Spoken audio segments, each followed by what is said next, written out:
अब दीवारों पर कुछ भी नहीं था। इसके बजाय विशाल मैदान के भीतर केवल एक बड़ी आकृति थी। यह मानव जैसा था और 3 मीटर लंबा था। इसकी 8 भुजाएं थीं और इसके सिर पर एक लंबा सींग था। इसके मुंह से नुकीले दांत निकले हुए थे और इसकी मांसपेशियां उभरी हुई थीं। इससे एक भयानक आभा निकलती थी। वह आभा उन सभी विशेषज्ञों से अलग थी जिनका सामना सिद्धार्थ ने किया था। यह चरम सीमा तक क्रूर और भयावह थी। यहां तक कि भ्रष्ट विशेषज्ञों ने भी ऐसा एहसास नहीं दिया। अनगिनत लड़ाइयों में अपने अनुभव के बावजूद सिद्धार्थ को अभी भी उस दुष्ट आभा से ठंडक महसूस हो रही थी। वह बड़ी आकृति वहां स्थिर खड़ी थी। उसकी आंखें बंद थीं और वह एक मूर्ति की तरह थी। सिद्धार्थ का दिल धड़क उठा। क्या यह राक्षस इस स्तर के लिए उसका प्रतिद्वंद्वी होना चाहिए था? भनभनाना। सिद्धार्थ को समझ नहीं आ रहा था कि क्या करे, तभी उसके सामने एक भ्रामक पृष्ठ प्रकट हुआ। उसने जल्दी से उसे पढ़ लिया। 8 भुजाओं वाला सींग वाला शैतान प्राचीन काल की शैतानी जातियों में से एक है। इसके पास एक शुद्ध रक्तरेखा है जो इसे अपार शक्ति प्रदान करती है। इसे पहले से ही एक कठपुतली के रूप में परिष्कृत किया गया है जिसमें मूल शरीर की 80% शक्ति है। लेकिन यह अभी भी अपनी रक्तरेखा रखता है और इसकी युद्ध शक्ति की तुलना मानव शिखर रैंक 3 सेलेस्टियल से की जा सकती है। जब रैंक 3 स्वर्गीय प्रतिभाशाली लोग इससे लड़ते हैं तो उनके जीतने की संभावना 1000 में 9 होती है। उन अक्षरों को पढ़कर सिद्धार्थ डर के मारे उछल पड़ा। तीसरे नंबर के सेलेस्टियल्स के पास इसके खिलाफ जीतने का 1000 में से 9 मौका था। दूसरे शब्दों में 1% से भी कम। यह जीवन और मृत्यु का स्तर है। एक बार शुरू होने के बाद पीछे हटने का कोई रास्ता नहीं है। जीत जीवन है, हार मृत्यु है। अगर आपकी शक्ति सीमित है और आपको लगता है कि आप इसे हरा नहीं सकते तो अपने बाएं तरफ 100 कदम चलें और रूनों को सक्रिय करें। आपको एक शीर्ष ग्रेड मंत्रमुग्ध वस्तु प्राप्त होगी। सिद्धार्थ चौंक गया। एक शीर्ष श्रेणी की जादुई वस्तु खजाने की वस्तु के बाद दूसरे स्थान पर थी। वास्तव में इसमें खजाने की वस्तुओं को चुनौती देने की योग्यता थी। बिना लड़े भी वह ऐसा इनाम प्राप्त करने में सक्षम होगा। फिर अगर वह लड़ता भी है तो क्या होगा? वह मर चुका था, निश्चित रूप से मर चुका था। उसकी पुरानी बीमारी फिर से उभर रही थी। वास्तव में इसका कोई इलाज नहीं था। यह जानते हुए भी कि वह मर चुका था, यह जानते हुए भी कि उसे निश्चित रूप से पढ़ना जारी नहीं रखना चाहिए, सिद्धार्थ खुद को रोक नहीं सका। अगर आप लड़ना चाहते हैं तो बस 8 भुजाओं वाले सींग वाले शैतान के 300 मीटर के भीतर कदम रखें। इससे कठपुतली सक्रिय हो जाएगी। अगर आप इसे मार सकते हैं तो आपको एक खजाना आइटम मिलेगा, उड़ता हुआ इंद्रधनुष। सावधान रहें, बहुत सावधान रहें। अरे यह तो वाकई धोखा था। जब खजाने की वस्तुओं की बात आई तो सिद्धार्थ के पास सिर्फ ब्लड ड्रिंकर था। अभी ब्लड ड्रिंकर गहरी नींद में था। उसके पास खजाने की वस्तु की कमी थी। यदि वह नहीं जानता कि अनादिपथ इतने लंबे समय से अस्तित्व में है तो सिद्धार्थ को यह भी संदेह होगा कि यह किसी ऐसे व्यक्ति द्वारा बनाया गया जाल था जो पहले यहां पहुंचा था। खजाने की वस्तु उड़ता हुआ इंद्रधनुष। उड़ता हुआ इंद्रधनुष, यह क्या हो सकता है? उफ, मेरा दिल दुख रहा है। मैं बर्बाद हो गया हूं, बिल्कुल बर्बाद। मेरा खजाना देखकर भाग नहीं सकता, रोग और भी बदतर होता जा रहा है। मैं वाकई उम्मीद से परे हूं। यह स्पष्ट रूप से जानते हुए भी कि यह 8 भुजाओं वाला सींग वाला शैतान अविश्वसनीय रूप से शक्तिशाली था, यह जानते हुए भी कि इससे लड़ना अविश्वसनीय रूप से खतरनाक होगा, सिद्धार्थ के दिमाग में केवल एक ही बात गूंज रही थी। वे अंतिम 4 शब्द थे, खजाने की वस्तु, उड़ता इंद्रधनुष।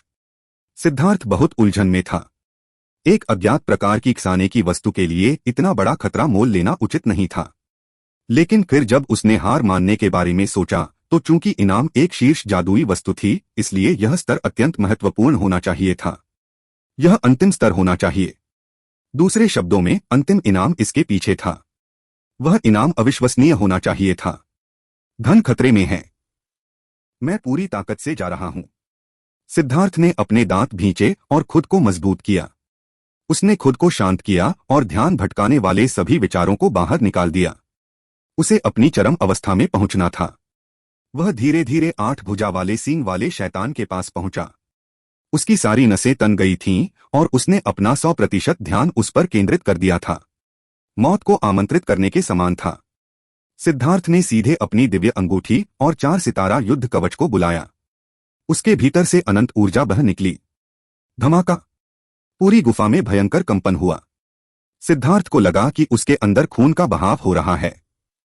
ऐसा लग रहा था कि वह मुट्ठी नहीं बल्कि एक बहुत बड़ा पहाड़ रोक रहा था। अच्छा नहीं है। उसने अभी 2 घूंसे रोके ही थे कि 8 भुजाओं वाले सींग वाले शैतान की दूसरी मुट्ठियां उसकी ओर मुड़ी। सिद्धार्थ ने जल्दी से उसे रोका और दीवार से टकराया। मुंह से खून उगलने लगा। वह वास्तव में भूल गया था कि उस पर हमला करने के लिए उसके पास 8 हथियार थे। उसने 2 को सामने से रोक दिया था, जबकि दूसरा बगल से आया था और लगभग उसे मार ही डाला था। 8 भुजाओं वाले सींग वाले शैतान ने फिर दहाड़ लगाई। उसने अपनी 8 मुट्ठियां लहराईं और अचानक हजारों मुट्ठी चित्र सिद्धार्थ की ओर बढ़ गए। वह हैरान था। इस तरह की आक्रमण शक्ति और आक्रमण की गति उसने पहले कभी नहीं देखी थी। उनमें से हर एक मुट्ठी पहाड़ जितनी भारी थी। सिद्धार्थ को यह नहीं पता था कि प्राचीन काल में भी बहुत कम लोग थे जो इस 8वें स्तर को चुनौती देने की हिम्मत कर सकते थे।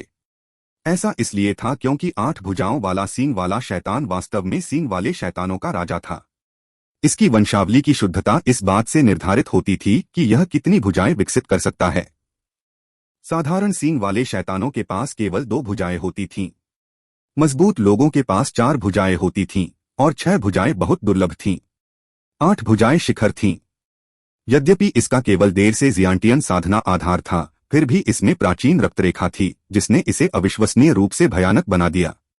जिन लोगों ने इसे चुनौती देने का साहस किया था वे सभी अत्यंत अभिमानी, स्वर्गीय, प्रतिभाशाली और आश्चर्यजनक रूप से प्रतिभाशाली शिष्य थे।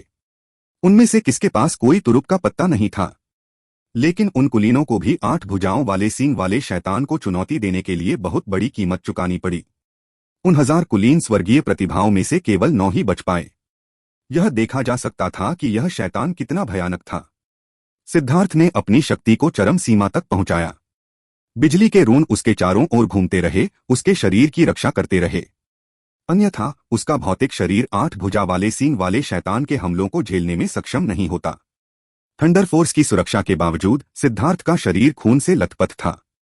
8 भुजाओं वाला सींग वाला शैतान बहुत ही राक्षसी था। कठपुतली में बदल जाने के बाद उसमें कोई कमजोरी नहीं थी और सिद्धार्थ के पूरे ताकत वाले हमले भी उसे नुकसान नहीं पहुंचा पाए। अपनी कृपाण से वार करने के बावजूद भी वह इस लाश जैसे शरीर को घायल नहीं कर पाया। इसके अलावा उसने पाया कि अगर यह जारी रहा तो कुछ और वार के बाद उसकी जादुई कृपाण टूट जाएगी। 8 भुजाओं वाले सींग वाले शैतान का शरीर जादुई वस्तु से भी ज्यादा मजबूत था। खून की धार बह निकली।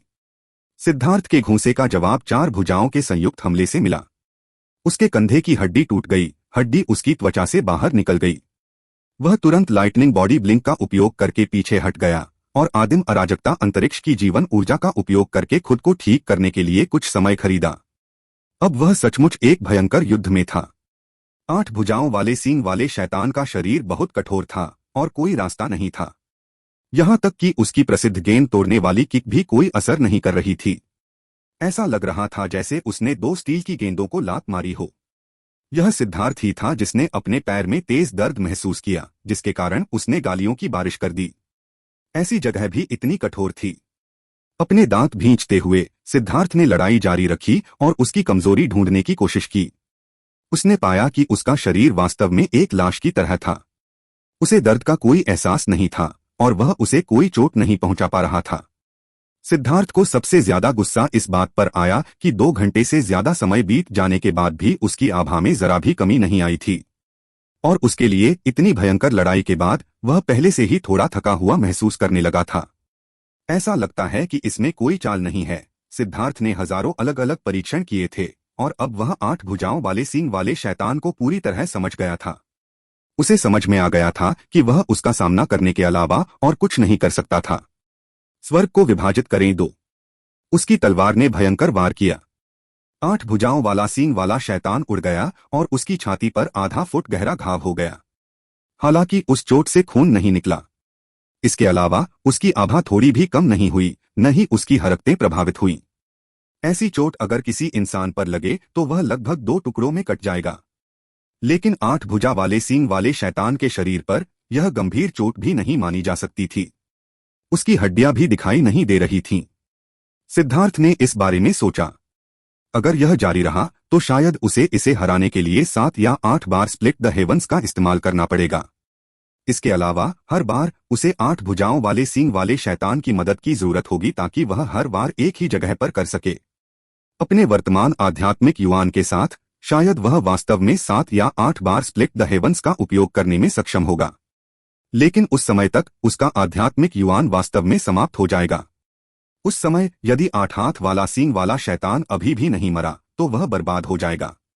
इसके अलावा उसे लगा कि उसे मारने के लिए इस विधि का उपयोग करने की उसकी संभावनाएं बहुत कम थीं। हालांकि 8 भुजाओं वाले सींग वाले शैतान को कठपुतली में बदल दिया गया था, फिर भी उसमें युद्ध की प्रवृत्ति थी। इसलिए एक ही जगह पर 8 बार वार करना स्वर्ग को चुनौती देने जितना ही मुश्किल था। अपनी 80% शक्ति के साथ यह पहले से ही इतना शक्तिशाली था, फिर यह जीवित रहते हुए कितना शक्तिशाली था? सिद्धार्थ गहराई से हिल गया। वह वास्तव में दुनिया के बारे में बहुत कम जानता था। वह लगातार इधर उधर छलांग लगाता रहा, इस उम्मीद में कि वह उस घातक कमजोरी को देख लेगा जो पहले किसी तरह उससे छूट गई थी। लेकिन एक बार फिर सावधानीपूर्वक जांच करने के बाद वह अंततः इस निष्कर्ष पर पहुंचे कि 8 भुजाओं वाले सींग वाले शैतान में कोई कमजोरी नहीं थी। शायद अगर वह जीवित होती तो वह उसे दर्द या भावना का एहसास कराकर उसकी कमजोरी पैदा कर सकता था, लेकिन अब वह सिर्फ एक कठपुतली थी। गहरी सांस लेते हुए उसने महसूस किया कि अब और कुछ नहीं किया जा सकता। वह केवल अपने अंतिम तुरुप के पत्ते पर ही भरोसा कर सकता था। उग्रज्वाला जेल। सिद्धार्थ की आकृति हवा में धुएं के एक झोंके की तरह थी, क्योंकि उसने 8 भुजा वाले सींग वाले शैतान के हमलों को चकमा देने के लिए लाइटनिंग बॉडी ब्लिंक का इस्तेमाल किया था। उसी समय उसने हाथ की मुहरें बनाई और हवा में अंथीन ज्वाला के रन संघनित हुए। धमाका! एक विशाल ज्वाला जेल ने 8 भुजा वाले सींग वाले शैतान को फंसा दिया। इसे पूरा करने के बाद सिद्धार्थ थोड़ा पीला पड़ गया और उसकी सांस फूलने लगी। उग्रज्वाला कारागार एक तरह की स्थानिक जादुई कला थी। एक बार जब यह बन गई तो इसे हिलाया नहीं जा सकता था। अगर उसने 8 भुजा वाले सींग वाले शैतान को नहीं फंसाया होता तो उसके सारे प्रयास व्यर्थ हो जाते। इतनी भीषण लड़ाई के दौरान प्रतिद्वंद्वी पर कब्जा करना बहुत मुश्किल था। इतनी नजदीकी हाथापाई में तो यह और भी मुश्किल था। इसके अलावा यह पहली बार था जब उसने बिना किसी रोकटोक के उग्रज्वाला जेल का इस्तेमाल किया। इसने तुरंत ही उसके सारे आध्यात्मिक युवान और आध्यात्मिक शक्ति को खींच लिया। अब वह कमजोर अवस्था में था और उसके सिर में भयंकर दर्द हो रहा था। यह इस बात का संकेत था कि उसने अपनी आध्यात्मिक शक्ति को जरूरत से ज्यादा निकाल लिया था। 8 भुजाओं वाले सींग वाले शैतान ने लगातार ज्वाला जेल पर हमला किया, उसे तोड़ने की नाकाम कोशिश की, लेकिन वह ज्वालारून द्वारा बनाई गई जंजीरों को तोड़ने में असमर्थ था। यह ज्वाला जेल वैसी नहीं थी जैसी तब थी जब सिद्धार्थ इसका परीक्षण कर रहा था। इस बार वह अपनी पूरी ताकत का इस्तेमाल कर रहा था और यह हमला सबसे शक्तिशाली था जो सिद्धार्थ अभी इस्तेमाल कर सकता था। 8 भुजाओं वाला सींग वाला शैतान बाईं और दाईं ओर से हमला कर रहा था और अंदर घुसने की कोशिश कर रहा था। उसका शरीर हल्की ज्वाला से ढका हुआ था जो जलने लगी थी। वह जल्दी ही ज्वाला शैतान बन गया। जैसे ही वह जलने लगा, सिद्धार्थ ने थोड़ा ठंडा पसीना पोंछा। यह कठपुतली वज्रपात से नहीं डरती थी और इसका शरीर अतुलनीय रूप से मजबूत था। अगर उग्र ज्वाला जेल भी इसके खिलाफ अप्रभावी हो तो वह वास्तव में बर्बाद हो जाएगा। 8 भुजाओं वाला सींग वाला शैतान लगातार जेल के किनारे की ओर दौड़ता रहा, लेकिन उन किनारों पर ज्वाला के घने जाल थे। चाहे उसने कितनी भी कोशिश की हो, वे अटूट थे। अब उसे आखिरकार उसकी कमजोरी दिख गई। एक बार जब वह फंस गया तो उसे सिर्फ सहज रूप से संघर्ष करना आता था। इससे सिद्धार्थ को राहत मिली। अगर ऐसा ही चलता रहा तो वह निश्चित रूप से मर जाएगा। आखिरकार उसकी ज्वालारून पृथ्वी ज्वाला से आई थी। इसकी शक्ति असीम थी। एक इंसान बहुत पहले ही जलकर राख हो गया होता या पिघल गया होता। यहां तक कि एक रैंक 3 सेलेस्टियल भी इसका विरोध नहीं कर सकता था। लेकिन इस 8 भुजा वाले सींग वाले शैतान का शरीर बहुत मजबूत था। आग की लपटों में घिरे होने के बावजूद उसने जेल पर हमला जारी रखा। उसके तीव्र हमलों के कारण ज्वाला कारागार लगातार हिल रहा था। पूरी गुफा भी उसके साथ कांप रही थी। सौभाग्य से उग्र ज्वाला कारागार अत्यधिक मजबूत था। भयंकर ज्वाला जेल के बिना मैं शायद यहीं मर गया होता। यह 8 भुजाओं वाला सींग वाला शैतान इतना भयानक कैसे हो सकता है? क्या यह वास्तव में केवल जियांटियन क्षेत्र में ही है? यह पहली बार था जब सिद्धार्थ के आत्मविश्वास को इस तरह झटका लगा था।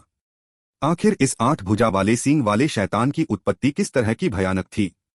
बाहरी दुनिया में किसी को पता चले बिना ऐसी भयानक चीज कैसे अस्तित्व में आ सकती है। हालांकि प्राचीन किंवदंतियों में देवताओं और शैतानों के बीच लड़ाई का जिक्र था, लेकिन वे सिर्फ किंवदंतियां थीं। इसके अलावा शैतानों की सभी तरह की भयावह छवियां थीं, लेकिन वे सिर्फ इंसानों की कल्पना से ली गई थीं। शैतान ऐसे अस्तित्व जो देवताओं को चुनौती दे सकते हैं। वे वास्तविक होने चाहिए, अन्यथा उनकी लड़ाइयों की किंवदंतियां नहीं होती। सिद्धार्थ को अचानक ठंड का एहसास हुआ। उसे एक बुरा पूर्वाभास हुआ था। बूढ़े कबीले के नेता से उसने सीखा था कि अमरपथ प्राचीन काल के प्रतिभाशाली लोगों के लिए बनाया गया एक परीक्षण संसार था। उस समय दुनिया में आध्यात्मिक क्यूई भरपूर थी और साधना जगत अपने स्वर्णिम युग में था।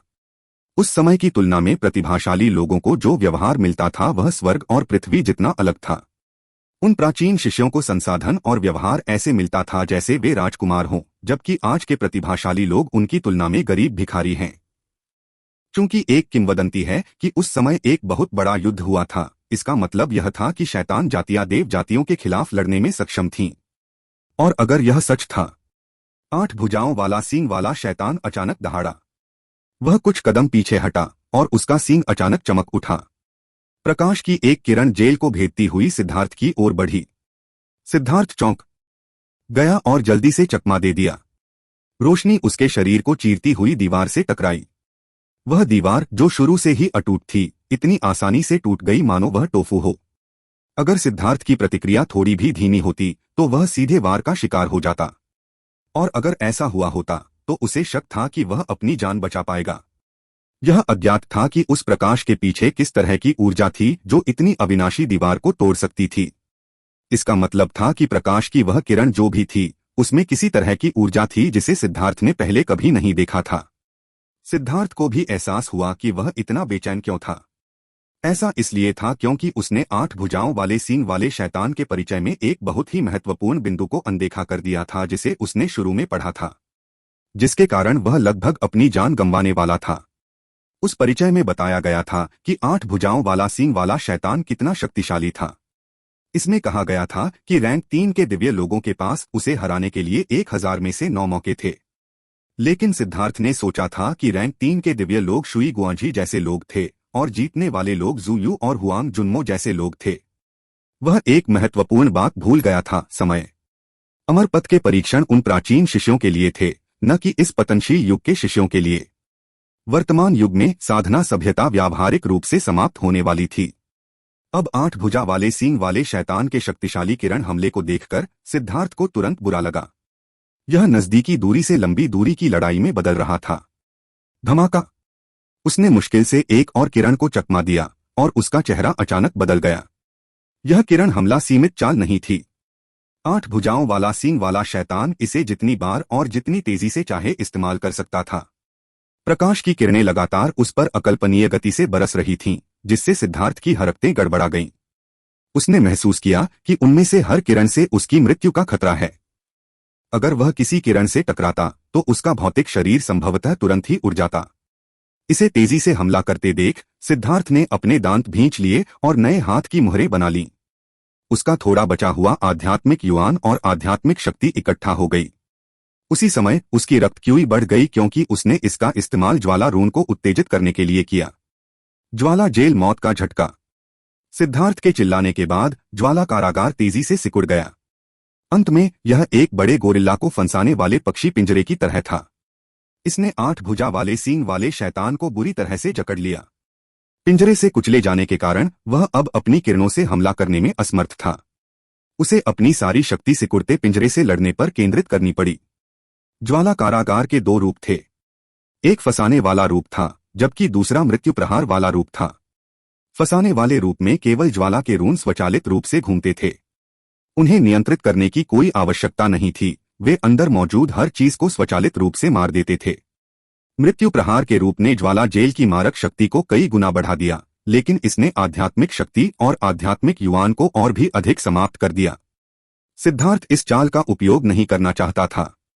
एक कारण यह था कि उसने पहले इसका उपयोग नहीं किया था और इसलिए उसे नहीं पता था कि यह काम करेगा या नहीं। लेकिन दूसरा कारण यह था कि उसकी वर्तमान शक्ति उसका उपयोग करने के लिए पर्याप्त नहीं थी। जरा सी भी चूक उसे स्वर्ग और पृथ्वी की ऊर्जा से प्रतिशोध दिला सकती थी।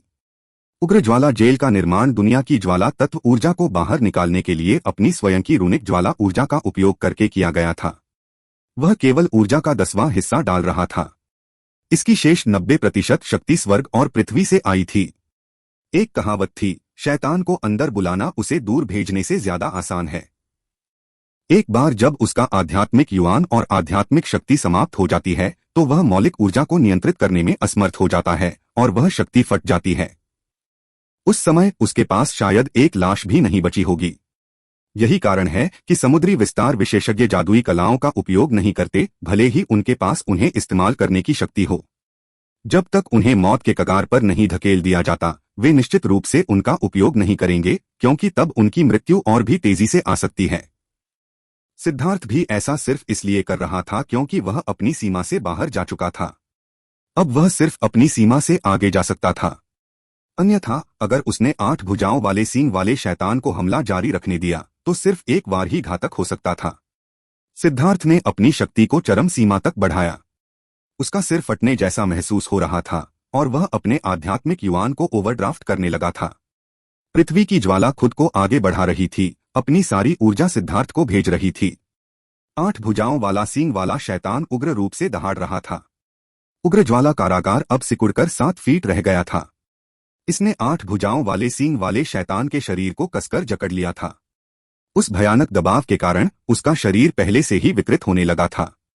उसका कुछ मांस ज्वाला कारागार से बाहर निकल गया था। 8 भुजा वाले सींग वाले शैतान का शरीर इस पूरे समय जलता रहा। लेकिन सिद्धार्थ को गुस्सा इस बात पर आया कि उसका शरीर मोमबत्ती की तरह था।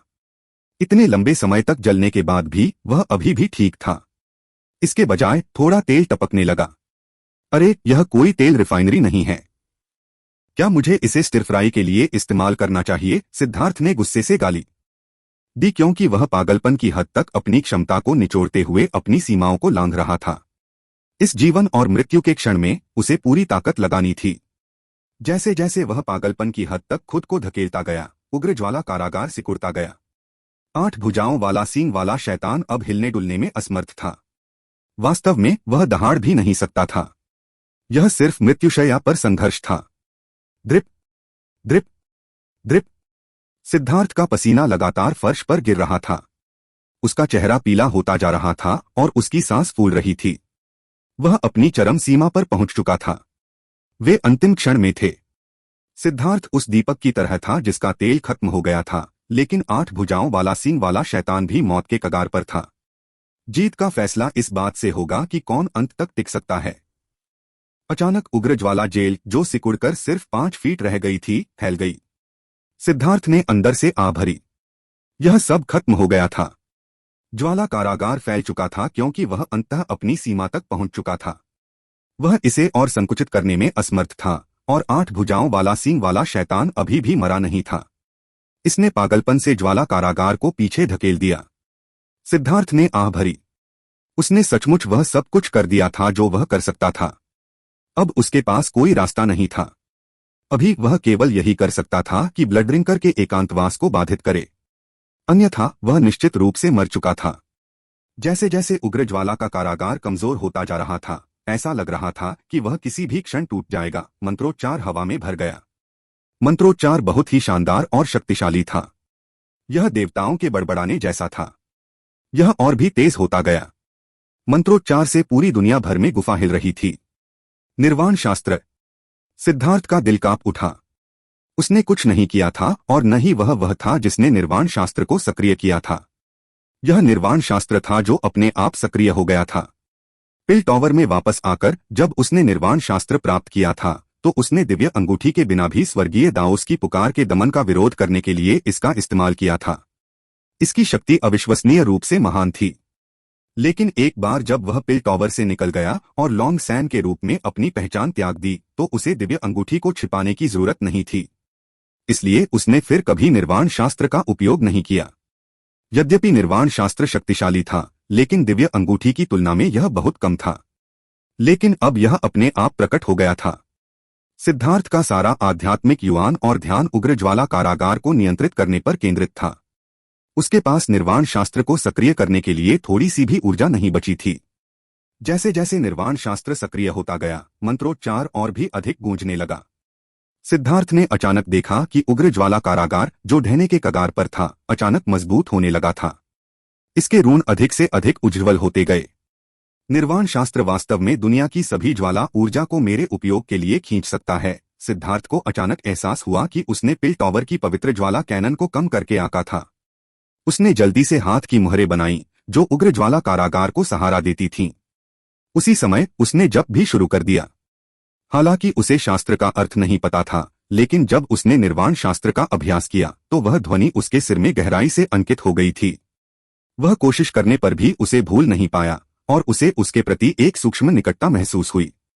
जब वह मंत्रोच्चार कर रहा था तो उसकी आवाज में जरा भी सुस्ती नहीं थी। शब्द उसके मुंह से निकल रहे थे। जैसे जैसे वह मंत्रोच्चार कर रहा था, हवा में मंत्रोच्चार और भी तेज होता जा रहा था। दुनिया की ज्वाला ऊर्जा उग्र ज्वाला जेल की ओर प्रवाहित हुई। यह और अधिक मजबूत होती गई। अब ऐसा नहीं लग रहा था कि यह टूटने की कगार पर है। ज्वाला जेल मौत का झटका। सिद्धार्थ ने जैसे ही मृत्यु भोज का रूप सक्रिय किया, वह उत्साहित हो गया।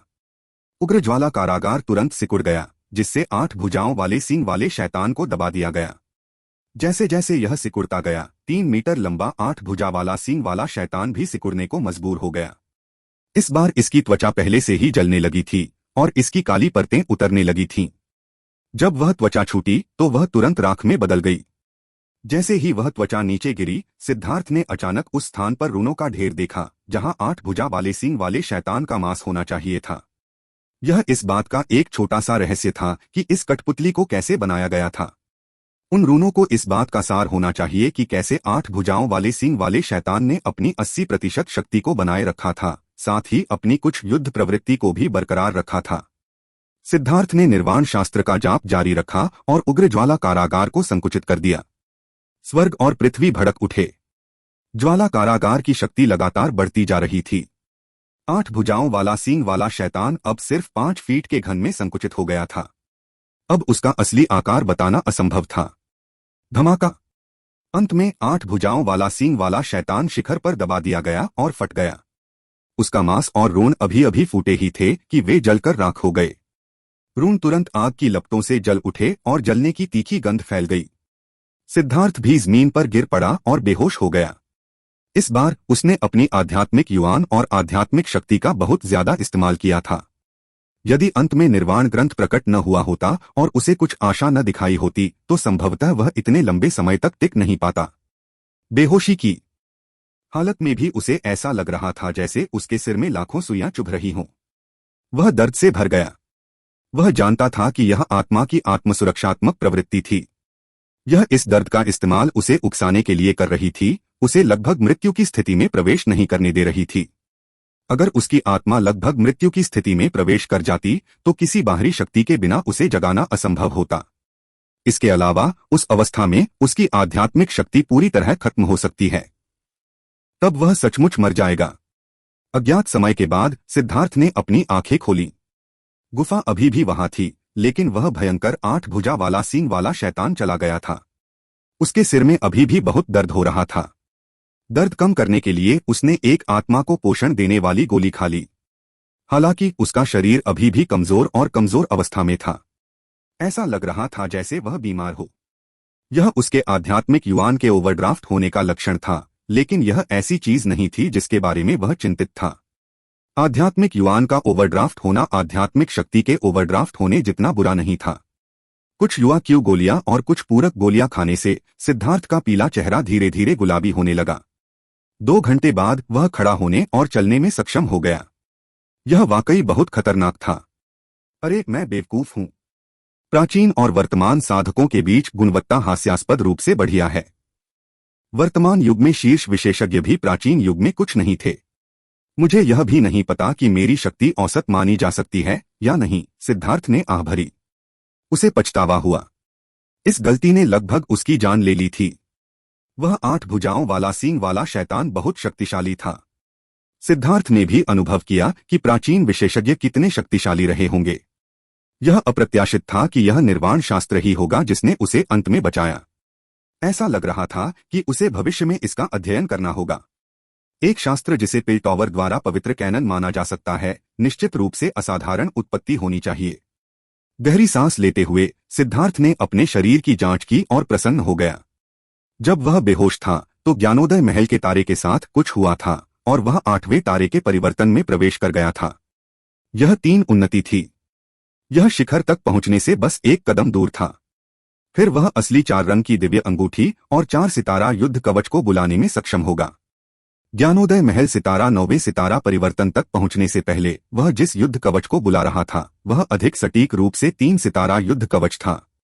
यह मूल 3 सितारा युद्ध कवच से अधिक शक्तिशाली था, लेकिन जब 9वें सितारा परिवर्तन के बाद सच्चे 4 सितारा युद्ध कवच की शक्ति की तुलना की गई तो अंतर स्वर्ग और पृथ्वी के बीच जैसा था। इस तरह के गहन उन्नयन के बारे में सोचने से ही उसे अनथीन उत्साह महसूस हुआ। हालांकि यह अभी चरम पर नहीं पहुंचा है, लेकिन प्रत्येक उन्नति मेरी शक्ति को बहुत अधिक बढ़ाती है। हालांकि वह जानता था कि भविष्य में उसे शायद इस तरह के विस्फोटक लाभ प्राप्त करने का मौका नहीं मिलेगा। अब भी वह नहीं जानता था कि यह परीक्षण उसे किस ऊर्जा से आशीर्वाद दे रहा था ताकि ज्ञानोदय महल सितारा इसे अवशोषित करने में सक्षम हो सके। लेकिन सिद्धार्थ ने एक खोज की। जब ज्ञानोदय महल तारे ने उस ऊर्जा को अवशोषित किया तो उसने उसे सीधे अवशोषित नहीं किया। इसके बजाय उसने पहले उसे दूसरी तरह की ऊर्जा में बदल दिया। उस प्रक्रिया के दौरान मूल ऊर्जा का एक हिस्सा खारिज कर दिया गया, जबकि दूसरा हिस्सा ज्ञानोदय महल तारे द्वारा अवशोषित कर लिया गया। हालांकि वह केवल इतना ही जानता था, लेकिन यह एक अच्छा संकेत था। भविष्य में वह अधिक चौकस होगा। शायद वह औषधीय ऊर्जा के अलावा और भी तरह की ऊर्जाएं खोज पाएगा जिन्हें अवशोषित किया जा सकता है। 9 सितारा परिवर्तन अंत के करीब आते आते और भी मुश्किल होते गए। आवश्यक औषधीय गोलियों की संख्या को केवल एक महासागर के बराबर ही वर्णित किया जा सकता है। यदि उस ऊर्जा को केवल मुंह पर निर्भर करके अवशोषित करना पड़े तो यह वास्तव में असहनीय होगा। ठीक है, इनाम कहाँ है? उड़ता इंद्रधनुष कहाँ है? सिद्धार्थ को अचानक इनाम का ख्याल आया। अभी अभी अपनी जान गंवाने के बाद उसे लगा कि अब इनाम पाने का समय आ गया है। ध्यान से इधर उधर देखने पर उसे अचानक ध्यान आया कि दीवार में एक रास्ता खुला हुआ है। उसमें से गुजरते हुए उसने देखा कि एक तलवार एक खूबसूरत चबूतरे पर पड़ी हुई है। यह एक बहुत ही साधारण तलवार थी। जैसे ही वह करीब गया, एक प्राचीन आभा उस पर छा गई। म्यान पर कोई रून नहीं था और मूठ भी बहुत साधारण थी। ऐसा नहीं लगता था कि इसमें कोई अतिरिक्त शिल्प कौशल है। यह बस एक बहुत ही आदिम तलवार थी। जब उसने तलवार निकाली तो उसमें कुछ भी असाधारण नहीं था। तलवार का शरीर भी थोड़ा धुंधला लग रहा था और उस पर कुछ धब्बे थे जैसे कि उसमें जंग लग गई हो। कुछ खरोंचें भी थीं जो ऐसा लग रहा था जैसे किसी ने उस पर सैंडपेपर का इस्तेमाल किया हो। वह बहुत घिसी हुई लग रही थी। लेकिन सिद्धार्थ ने तुरंत देखा कि यह कोई साधारण तलवार नहीं थी। हालांकि उन धब्बों और खरोंचों के कारण यह स्पष्ट रूप से एक साधारण पुरानी तलवार की तरह लग रही थी, लेकिन उसकी दृष्टि दूसरों से बेहतर थी। उन धब्बों और खरोंचों के माध्यम से उसने अनगिनत रून देखे जिन्हें नंगी आंखों से देखना व्यावहारिक रूप से असंभव था। वे धब्बे और खरोंच वास्तव में रून से बने थे, लेकिन वे रून बहुत छोटे थे, इतने छोटे कि उन्हें नोटिस करना लगभग असंभव था। अगर सिद्धार्थ को नहीं पता होता कि यह एक खजाना आइटम था तो वह वास्तव में धोखा खा सकता था। उसने धीरे धीरे अपना आध्यात्मिक युवान उसके अंदर भेजा। वे धब्बे और खरोंचें चमक उठीं और तलवार पर प्रकाश की एक हल्की परत दिखाई दी। उसने उसे हल्के से घुमाया। परिणामस्वरूप ऐसा लगा जैसे अंतरिक्ष कट गया हो और हल्की सी आवाज निकली। वह व्यावहारिक रूप से किसी भी स्थानिक प्रतिरोध को महसूस करने में असमर्थ था। जिस बात ने सिद्धार्थ को सबसे अधिक प्रसन्न किया वह यह था कि जब तलवार की धार दीवार से टकराई तो वह अतुलनीय रूप से मजबूत दीवार साफ साफ कट गई। क्या तेज धार है, सिद्धार्थ ने चौंक कर चीख मारी। यहाँ की सभी दीवारों पर ऐसी संरचनाएं थीं जो उन्हें सहारा दे रही थीं। 8 भुजाओं वाले सींग वाले शैतान के खिलाफ अपनी लड़ाई में भी वह उन्हें तोड़ नहीं पाया था, लेकिन इस तलवार ने उन्हें ऐसे काट डाला जैसे वे टोफू हों। तलवार की सावधानीपूर्वक जांच करने पर उसने पाया कि जैसे ही उसने अपना आध्यात्मिक युवान बिखेरा, तलवार पुनः अपनी घटिया स्थिति में आ गई।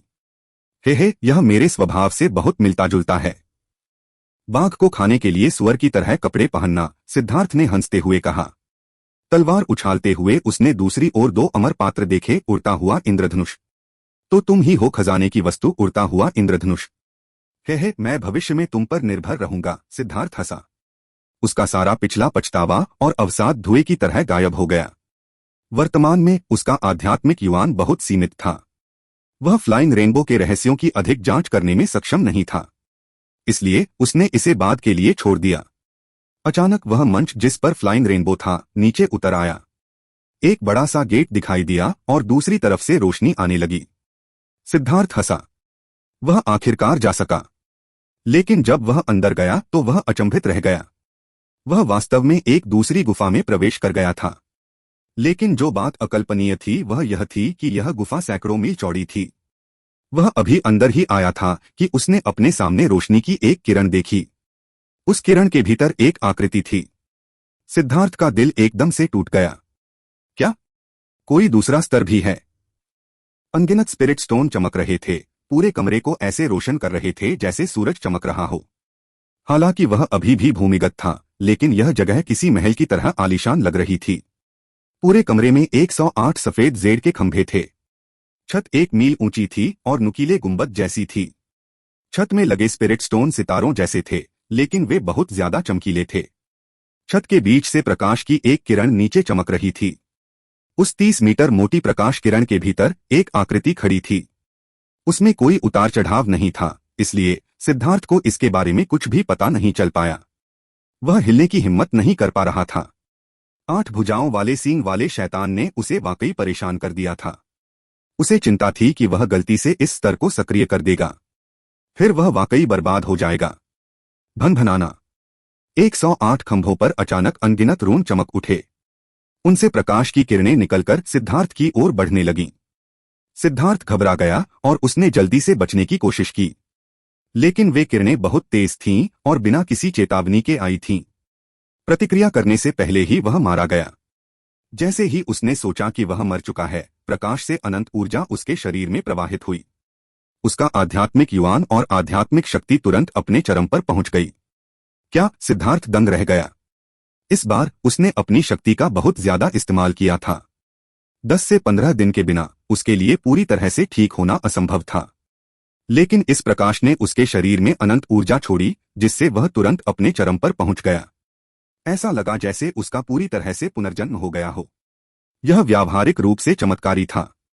अपने भीतर उमड़ती हुई अनंत ऊर्जा को महसूस करते हुए सिद्धार्थ को लगा कि उसकी शक्ति उमड़ रही है। उसे एक बार फिर 8 भुजा वाले सींग वाले शैतान से लड़ने की इच्छा भी हुई। वर्तमान में उसका ज्ञानोदय महल सितारा 8वें सितारा परिवर्तन तक पहुंच गया था और अब उसके पास उड़ता हुआ इंद्रधनुष था। उसकी शक्ति बहुत बढ़ गई थी और वह फिर से 8 भुजा वाले सींग वाले शैतान का सामना करने से नहीं डरेगा। जैसे ही वह आत्मविश्वास से भर गया, उसके सामने जमीन से एक पत्थर की पटिया उभर आई। उसके ऊपर 2 एक जैसे बटन लगे थे। 108 खंभों ने एक बार फिर प्रकाश छोड़ा, जिससे पत्थर की पटिया के ऊपर एक पर्दा बन गया। उस प्रकाश पर्दे में शब्द थे। शुरुआत से लेकर अब तक कुल 8736 लोगों ने 9वें और अंतिम स्तर को चुनौती दी है। यह देखकर सिद्धार्थ कूद पड़ा। 8वें स्तर पर सफलता की संभावना 1000 में 9 थी। 9वें स्तर को चुनौती देने के लिए इतने सारे लोग कैसे हो सकते थे? यह हो सकता है। अगर 1000 में से 9 लोग पास होते तो इस ट्रायल में भाग लेने वाले लोगों की संख्या हास्यास्पद थी। 10,000 लोगों का मतलब था कि 90 लोग पास हुए, 1 लाख का मतलब था कि 900। और क्या इसका मतलब यह नहीं है कि 10 लाख से ज्यादा लोग पहले ही 8वें स्तर तक पहुंचने में कामयाब हो गए थे? उस नंबर के बारे में सोचते हुए सिद्धार्थ हैरान और आश्चर्यचकित था। आखिर वह कैसा युग था? यह वाकई बहुत भयानक था। उसने जल्दी से पढ़ना जारी रखा। अब तक केवल 3 लोग ही इस स्तर को पार करने में सफल रहे हैं। बाकी सभी असफल रहे। यह जीवन और मृत्यु का स्तर है। जीत जीवन है, हार मृत्यु है। छूट के लिए कोई जगह नहीं है। आपका प्रतिद्वंद्वी बेहद शक्तिशाली होगा। सावधान रहें, बहुत सावधान रहें। सिद्धार्थ ने गाली देते हुए कहा, बकवास, कितना घिनौना वाक्य है। सावधान, बहुत सावधान। पिछली बार तो तुमने मुझे लगभग मौत के घाट उतार दिया था। उसने पढ़ना जारी रखा। इस स्तर की कठिनाई चरम सीमा तक भयावह है। अनगिनत स्वर्गीय प्रतिभाएं इसके कारण गिर चुकी हैं। यही कारण है कि इसे अमर पथ के मुख्य मार्ग में शामिल नहीं किया गया है। जो लोग यहाँ आ सकते हैं वे सभी या तो बहुत भाग्यशाली हैं या बहुत बदकिस्मत। लेकिन एक साधक की प्रेरणा मजबूत होने का दिल है। वह प्रेरणा ही वह ब्लेड भी है जो उनकी जान ले लेती है। साधकों को एक श्रद्धावान दिल बनाए रखना चाहिए। इस स्तर का इनाम स्वर्ग पृथ्वी आत्मा स्रोत है, जिसे स्वर्ग और पृथ्वी की शुद्धतम ऊर्जा द्वारा संघनित किया गया था। इसका उपयोग करके किसी व्यक्ति की आत्मा जड़ को उत्परिवर्तित करने, आत्मा रक्त को पुनर्जीवित करने और आत्मा अस्थि को जन्म देने की 10% संभावना है। यह स्वर्ग पृथ्वी आत्मा स्रोत अमर पथ के 7 सर्वोच्च खजानों में से एक है। यह असाधारण रूप से कीमती है। जो लोग लालची या बहादुर हैं वे सावधान रहें, बहुत सावधान। स्पिरिट रूट को बदलना, स्पिरिट ब्लड को पुनर्जीवित करना और यहां तक कि एक विशेषज्ञ को स्पिरिट बोन बनाने की अनुमति देना, क्या यह बेहद कीमती था? जुआंटियन दाओ संप्रदाय के परीक्षण में पुनर्जन्म दर्पण के प्रक्षेपण के माध्यम से उसने पहले ही अपने अतीत की एक झलक देख ली थी। वह जानता था कि उसके पास एक विशेष आत्मा जड़, एक दिव्य आत्मा हड्डी और सर्वोच्च आत्मा रक्त है। उसने हमेशा सोचा था कि ये इतनी अद्भुत नहीं है, लेकिन अब इन पंक्तियों को देखकर ऐसा लग रहा था कि उसने अपनी मूल प्रतिभा का गलत आकलन किया था। उसकी आत्मा जड़, आत्मा रक्त और आत्मा हड्डी सब निकाल ली गई थी। उसने सोचा था कि यह सिर्फ एक क्रूर प्रतिशोध था, लेकिन अब ऐसा लग रहा था कि वह बहुत सरलता से सोच रहा था। यहाँ तक कि अमर पथ के स्वर्ण युग में भी एक स्वर्ग पृथ्वी आत्मा स्रोत जो एक साधक की मूल प्रतिभा को रूपांतरित कर सकता था, पूरे पथ के सर्वोच्च खजानों में से एक था। निश्चित रूप से यहाँ ऐसे रहस्य होने चाहिए थे जिनके बारे में वह अनजान था। अरे, क्या तुम मुझे फिर से लुभाने की कोशिश कर रहे हो? तुम चाहते हो कि मैं वही सब फिर से बनाऊं जो मेरे पास था? हे, इस बार मैं मूर्ख नहीं बनूंगा। सिद्धार्थ हंसा। खजाना निश्चित रूप से आकर्षक था, लेकिन पहले उसे अपनी जान बचानी होगी। उस 8 भुजा वाले सींग वाले शैतान ने पहले ही उसकी जान ले ली थी। इस बार सिद्धार्थ ने अपना सबक सीख लिया था। अमर पथ के परीक्षण उन प्राचीन विशेषज्ञों के लिए थे और वे भयावह रूप से कठिन थे। वर्तमान युग पहले ही गिर चुका था। हालांकि सिद्धार्थ को यह थोड़ा असंतोषजनक लगा, लेकिन उसे यह स्वीकार करना पड़ा कि वर्तमान प्रतिभाओं और प्राचीन लोगों के बीच एक दुर्गम दीवार थी। इसलिए उसने खुद को शांत किया और पढ़ना जारी रखा। यदि आप इस स्तर में भाग नहीं लेना चाहते हैं तो आप पहला बटन दबा सकते हैं और आपको परीक्षण के प्रवेश द्वार पर वापस ले जाया जाएगा। जैसा कि अपेक्षित था, यह स्तर बहुत कठिन था।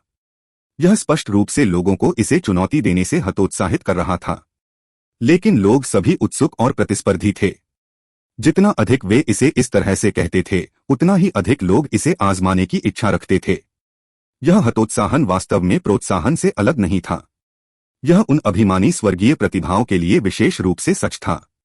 यदि वे इसे आजमाते नहीं तो यह अपमानजनक होता। सिद्धार्थ ने कभी भी खुद को स्वर्गीय प्रतिभाशाली नहीं माना था, न ही वह किसी बेवकूफ चेहरे के लिए अपनी जान जोखिम में डालेगा। उसने प्रकाश किरण के अंदर देखा जहां एक मानव आकृति दिखाई दे रही थी। हालांकि यह बताना असंभव था कि वह पुरुष है या महिला, नहीं यह देखना संभव था कि वह कितनी शक्तिशाली थी। उसकी आध्यात्मिक शक्ति प्रकाश में प्रवेश करने में असमर्थ थी।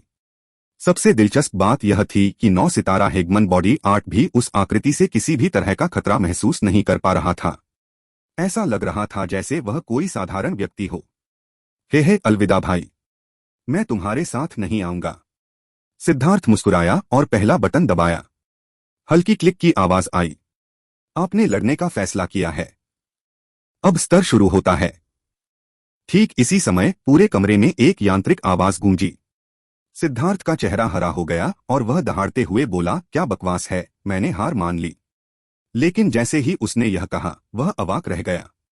वहां 2 बटन थे, एक बाईं ओर और एक दाईं ओर। उसने बायां बटन दबा दिया था। उसे अचानक याद आया कि लाइट स्क्रीन पर शब्द दाएं से बाएं लिखे गए थे। दूसरे शब्दों में, प्राचीन समय में पहला बटन दायां होता था। सिद्धार्थ को लगा कि उसका सिर घूम रहा है। उसके बाल खड़े हो गए। वह इतनी महत्वपूर्ण बात को कैसे नजरअंदाज कर सकता था? उसने वास्तव में यह अंतिम स्तर चुना था जो निश्चित रूप से उसे मार डालेगा।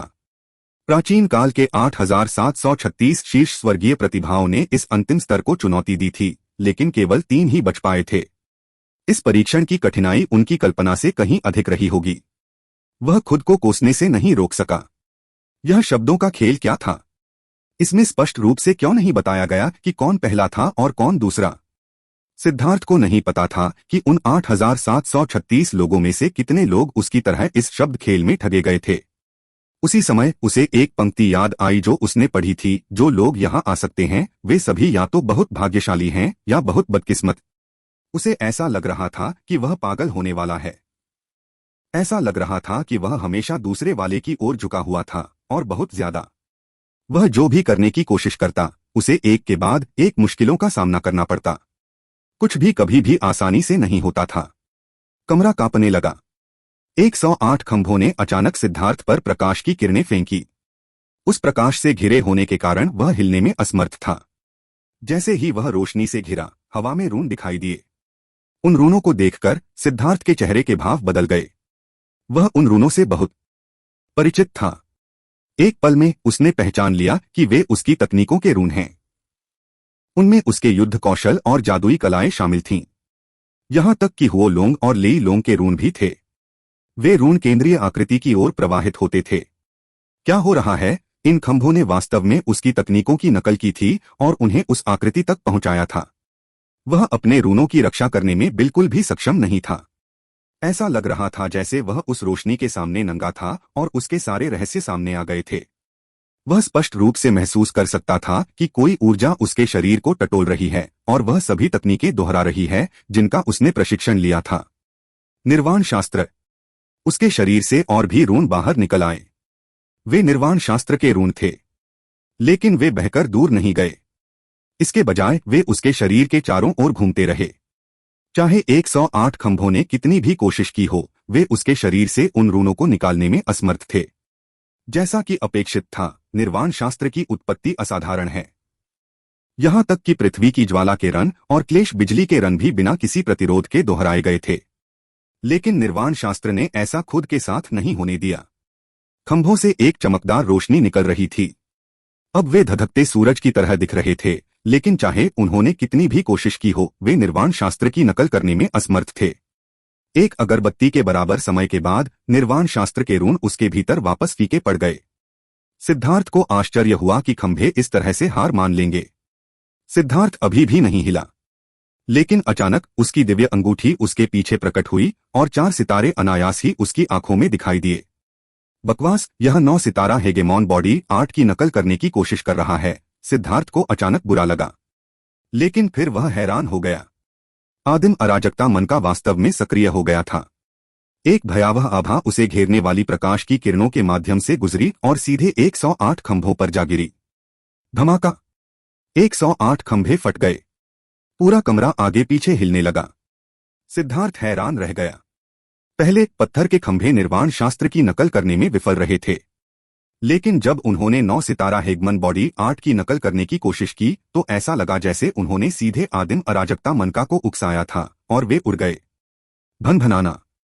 सिद्धार्थ को घेरने वाली रोशनी फीकी पड़ गई और रहस्यमयी आकृति को घेरने वाली रोशनी की किरण भी मंद पड़ गई। जब उसने उस आकृति को स्पष्ट रूप से देखा तो सिद्धार्थ दंग रह गया। सिद्धार्थ के सामने काले कपड़े पहने एक व्यक्ति खड़ा था। उसकी आंखों में बिजली सी चमक थी। यह वास्तव में उसका हमशक्ल था। उसने खून से लाल तलवार उठाई और ठंडी निगाहों से सिद्धार्थ को देखा। उस हरकत को देखकर सिद्धार्थ जल्दी से एक तरफ खिसक गया। एक विशाल कृपाण प्रतिमा उसके बाल भर की दूरी से छूटी, जिससे जमीन हिल गई। यह वास्तव में स्प्लिट द हेवंस था। वह अभी चकमा देने ही वाला था कि उसके हमशक्ल ने अपनी उंगली दिखा दी। बिजली की एक किरण निकली। यह अतुलनीय रूप से तेज थी और बिल्कुल सही समय पर हुई। सिद्धार्थ ने अपनी मुट्ठी आगे की ओर पटकी। उसकी मुट्ठी पर घूम रहे बिजली के तीर से टकराए और वह फट गया, जिससे सिद्धार्थ उड़ गया। वह भयभीत था। यह स्तर बहुत हास्यास्पद था। इसने वास्तव में उसकी तकनीकों की नकल की थी और खुद का एक और भी मजबूत संस्करण बनाया था। उस बातचीत से सिद्धार्थ ने देखा कि डोपेलगैंगर का थंडर फोर्स उसके अपने से थोड़ा अधिक मजबूत था। जैसे ही वह वापस लौटा, डोपेलगैंगर ने अपनी कृपाण 3 बार घुमाई। 3 अलग अलग कोनों से 3 कृपाण प्रतिरूप उसकी ओर वार करने लगे। यहां तक कि ब्लड ड्रिंकर की भी नकल की गई है। और क्या यह 3 स्टाइल पार्टिंग विंड नहीं है? यह चाल स्पष्ट रूप से पृथ्वी वर्ग की युद्ध कौशल थी जिसे उसने फीनिक्स क्राई में सीखा था। अब इसका इस्तेमाल डोपेलगैंगर द्वारा किया गया था और इसकी शक्ति बेहद प्रभावशाली थी। इसने किसी भी पीछे हटने के रास्ते को बेरहमी से बंद कर दिया। इस समय सिद्धार्थ चकमा देना चाहता था, लेकिन वह ऐसा नहीं कर सका। उसके प्रतिद्वंद्वी की चालें बहुत परिष्कृत थीं। सच में वह दूसरा ही था और इसलिए वह उसे समझ गया। यह ठीक था क्योंकि वह उसे समझ गया था, इसलिए उसे ठंड लग रही थी। उसके प्रतिद्वंद्वी की लड़ने की शैली अविश्वसनीय रूप से क्रूर थी। उसकी तलवार के हर वार से उसे बचने की कोई गुंजाइश नहीं मिलती थी। यह पहली बार था जब सिद्धार्थ ने देखा कि वह खुद कितना डरावना था। हवा में सीटी की आवाज गूंजने लगी क्योंकि तलवारें समुद्र की लहरों की तरह उस पर टूट पड़ी। अचानक एक तलवार म्यान से बाहर आ गई। सिद्धार्थ के पास फ्लाइंग रेनबो को बाहर निकालने के अलावा कोई विकल्प नहीं था। यह तो पता नहीं था कि इस जगह के कानून क्या थे, लेकिन डोपेलगैंगर की कृपाण ब्लडरिंकर जैसी ही थी और इसकी ताकत भी बहुत ज्यादा थी। यह मूल से अलग नहीं थी। उड़ता हुआ इंद्रधनुष हवा में नाच रहा था। सिद्धार्थ यह देखकर खुश हुआ कि एक बार जब उसने अपना आध्यात्मिक युवान डाला तो यह साधारण तलवार असाधारण हो गई। व्यावहारिक रूप से कोई स्थानिक प्रतिरोध नहीं था जिससे यह अविश्वसनीय गति से आगे बढ़ सकता था। अचानक एक धमाकेदार आवाज गूंजी। सिद्धार्थ और उसका हमशक्ल दोनों 1 दर्जन मीटर पीछे हट गए और अचानक उसने एक हाथ की मुहर बना ली जिससे उसके चारों ओर सोने का एक समुद्र उमड़ पड़ा। अरे तुम सच में चोरी करना जानते हो, सिद्धार्थ ने श्राप दिया। सोने का वह सागर hidden ground gold spider king के तराजू थे जो उसने पहले परीक्षण में प्राप्त किए थे। वह लगातार अपने आध्यात्मिक स्थान में उन्हें पोषित कर रहा था, लेकिन वे भी डुप्लीकेट हो गए थे। वे तराजू ओलों की तरह थे जो उसकी ओर बरस रहे थे। सिद्धार्थ जानता था कि आध्यात्मिक शक्ति से समर्थित होने पर ये तराजू अविश्वसनीय रूप से शक्तिशाली थे। उसने देर करने की हिम्मत नहीं की और अपने खुद के सुनहरे तराजू भी बुला लिए। धमाका! सोने के 2 समुद्र एक दूसरे से टकरा रहे थे। यह वाकई एक शानदार नजारा था। जैसे ही वे आपस में टकराने वाले थे, उसे अचानक हवा में बदलाव महसूस हुआ। उसने अपने हमशक्ल की आवाज भी सुनी। उग्र ज्वाला जेल। अनगिनत ज्वालाओं ने सिद्धार्थ के चारों ओर संघनित होकर तेजी से एक पिंजरे का निर्माण किया जिसने उसे फंसा लिया। सिद्धार्थ की अभिव्यक्ति तुरंत बदल गई।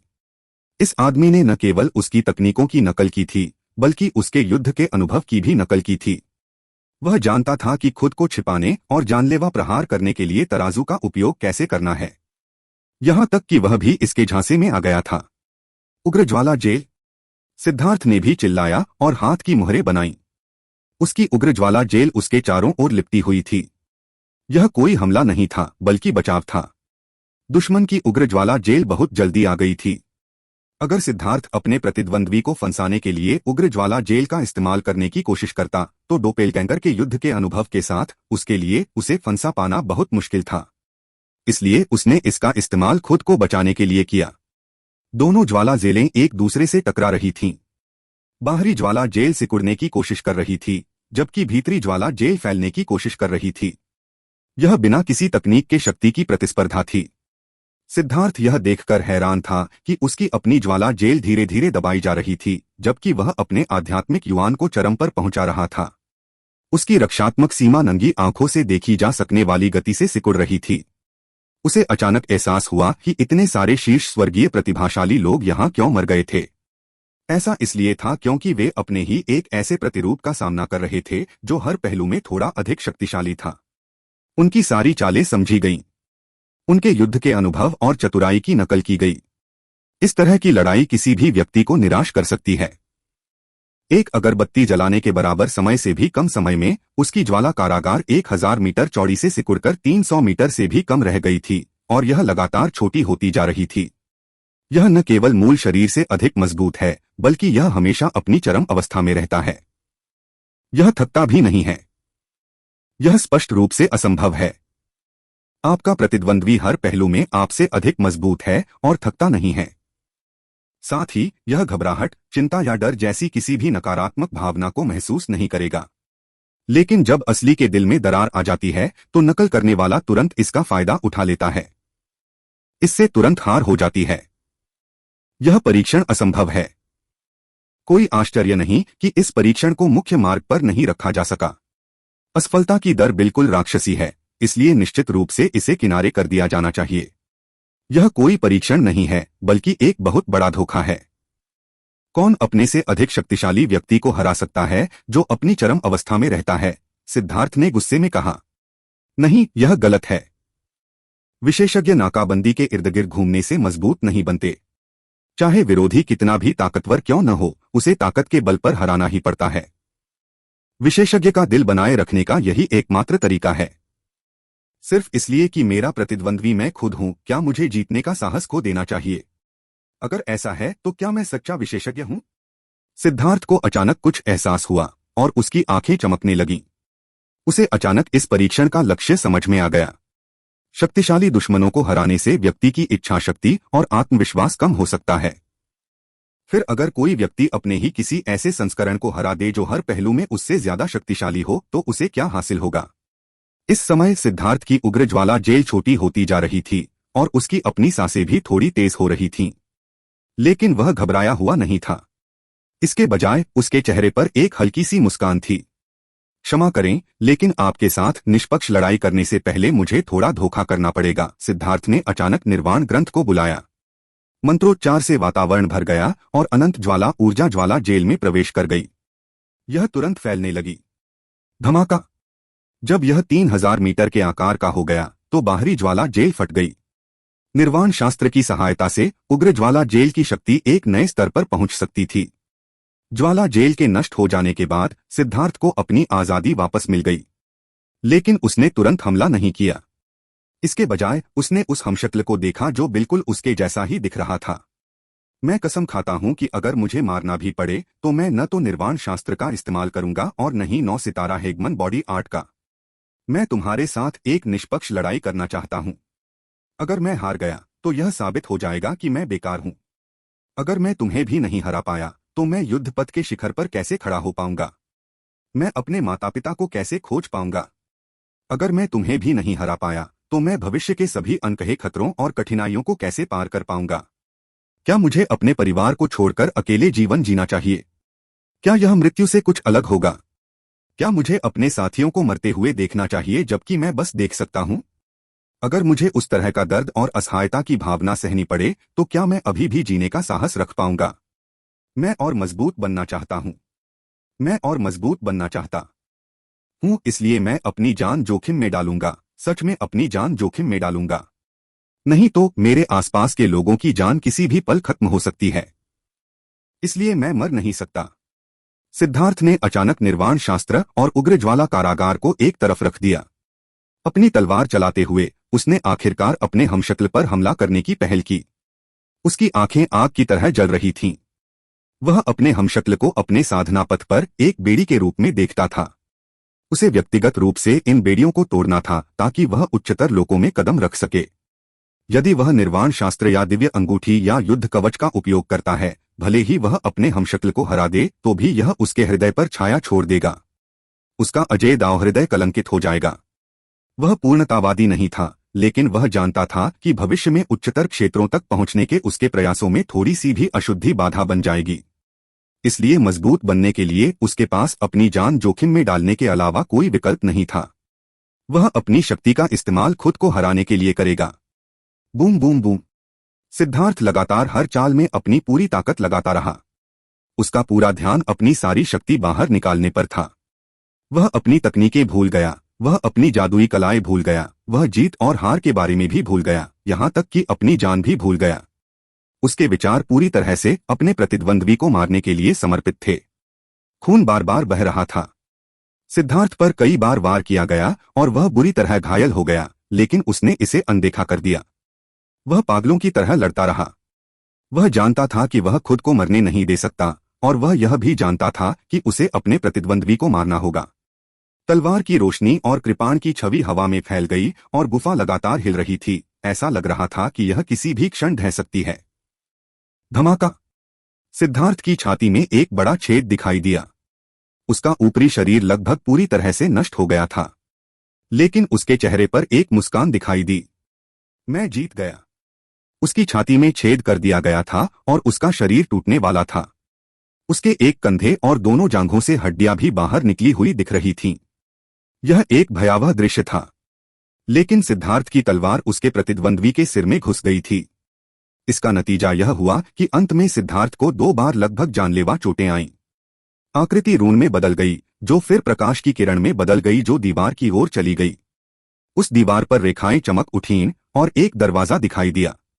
सिद्धार्थ जमीन पर गिर पड़ा। यह लड़ाई बहुत खतरनाक थी। अब जब उसने अपने प्रतिद्वंद्वी को मार दिया था तो वह तुरंत लंगड़ा हो गया। वह बेहोश होने के इतने करीब था।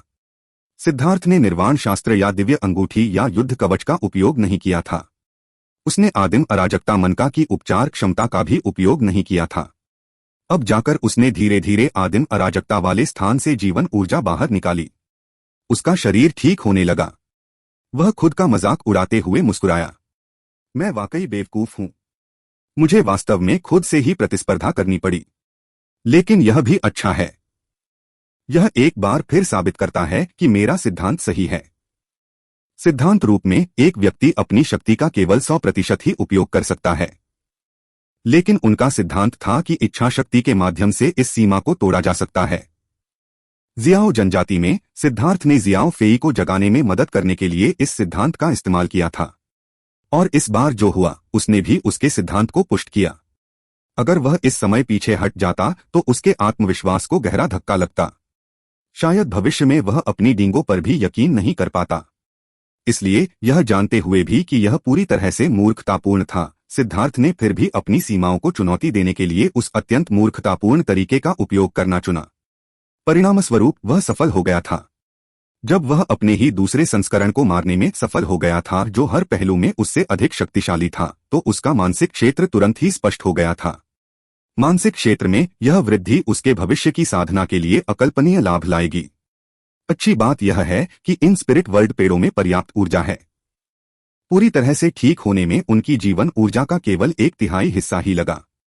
आदिम अराजकता वाले स्थान में उन थोड़े निराश पेड़ों को देखकर सिद्धार्थ के मन में कई भावनाएं भर गईं। जैसा कि अपेक्षित था, खतरा लाभ के सीधे आनुपातिक था। उन पेड़ों में जीवन ऊर्जा की चौंकाने वाली मात्रा थी, जो अच्छी बात थी, क्योंकि उसका भौतिक शरीर पहले से ही अत्यंत शक्तिशाली स्तर पर पहुंच चुका था। वह आसानी से घायल नहीं होता, लेकिन एक बार घायल हो जाने के बाद उसे ठीक होने के लिए बहुत अधिक जीवन ऊर्जा की आवश्यकता होती थी। अच्छा, ठीक है। वैसे भी मुझे इस hidden ground gold spider king की लाश की जरूरत नहीं है। सिद्धार्थ ने इस बारे में सोचा और कीमती मकड़ी राजा की लाश को पेड़ों के लिए पोषक तत्वों के रूप में काली मिट्टी में फेंकने का फैसला किया। यद्यपि मकड़ी राजा की लाश में कई कीमती हिस्से थे, लेकिन सिद्धार्थ के लिए सबसे मूल्यवान चीज थी उससे मिलने वाली जीवन ऊर्जा। जैसे ही उसकी लाश काली मिट्टी में धंसी, अनंत जीवन ऊर्जा ने निराश पेड़ों में प्रवेश किया। वे एक बार फिर से फलने फूलने लगे। लेकिन बहुत सारे पेड़ थे जो पोषक तत्वों को विभाजित कर रहे थे। वे थोड़े बड़े हुए, लेकिन वे अभी भी अपनी चरम अवस्था से बहुत दूर थे। सिद्धार्थ को इस बात की चिंता नहीं थी। इसके बजाय वह खुश था। पेड़ जितने बड़े होते जाते, उतनी ही ज्यादा जीवन ऊर्जा उनमें समाहित होती। वह कुछ देर तक आराम करता रहा। हालांकि उसका शरीर ठीक हो गया था, लेकिन उसका दिमाग उस दिल की धड़कनों से भरी लड़ाई के बाद पूरी तरह शांत नहीं हुआ था। उस लड़ाई के दौरान उसने अपने आप पर एक सम्मोहन कला का इस्तेमाल किया था ताकि वह अपने हमशक्ल को अपने साधना पथ की बेड़ियों के रूप में देख सके। अगर वह उसे मार नहीं सकता था, तो वह विकसित होकर विशेषज्ञ नहीं बन सकता था। अगर वह विशेषज्ञ नहीं बन पाता, तो वह अपने माता पिता को खोजने में असमर्थ होता, और उसे नुकसान पहुंचाने वालों से बदला लेने की तो बात ही छोड़िए। इसके अलावा भविष्य में अनगिनत लड़ाइयों में उसके भाई बहन एक एक करके मरते रहेंगे। इसने उसके भीतर एक बढ़ती हुई युद्ध की मंशा को जगा दिया था, और परिणामस्वरूप उसकी हर चाल उसके जीवन को खतरे में डालने वाला हमला थी। बेशक सिद्धार्थ कोई बेवकूफ नहीं था।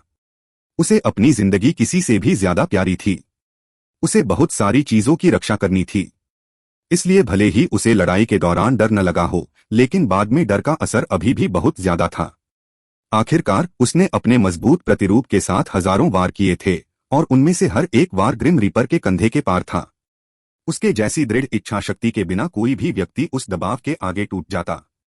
उसका शरीर कांपना बंद हो गया और वह दरवाजे की ओर चला गया। अंदर इस परीक्षण का अंतिम पुरस्कार होना चाहिए।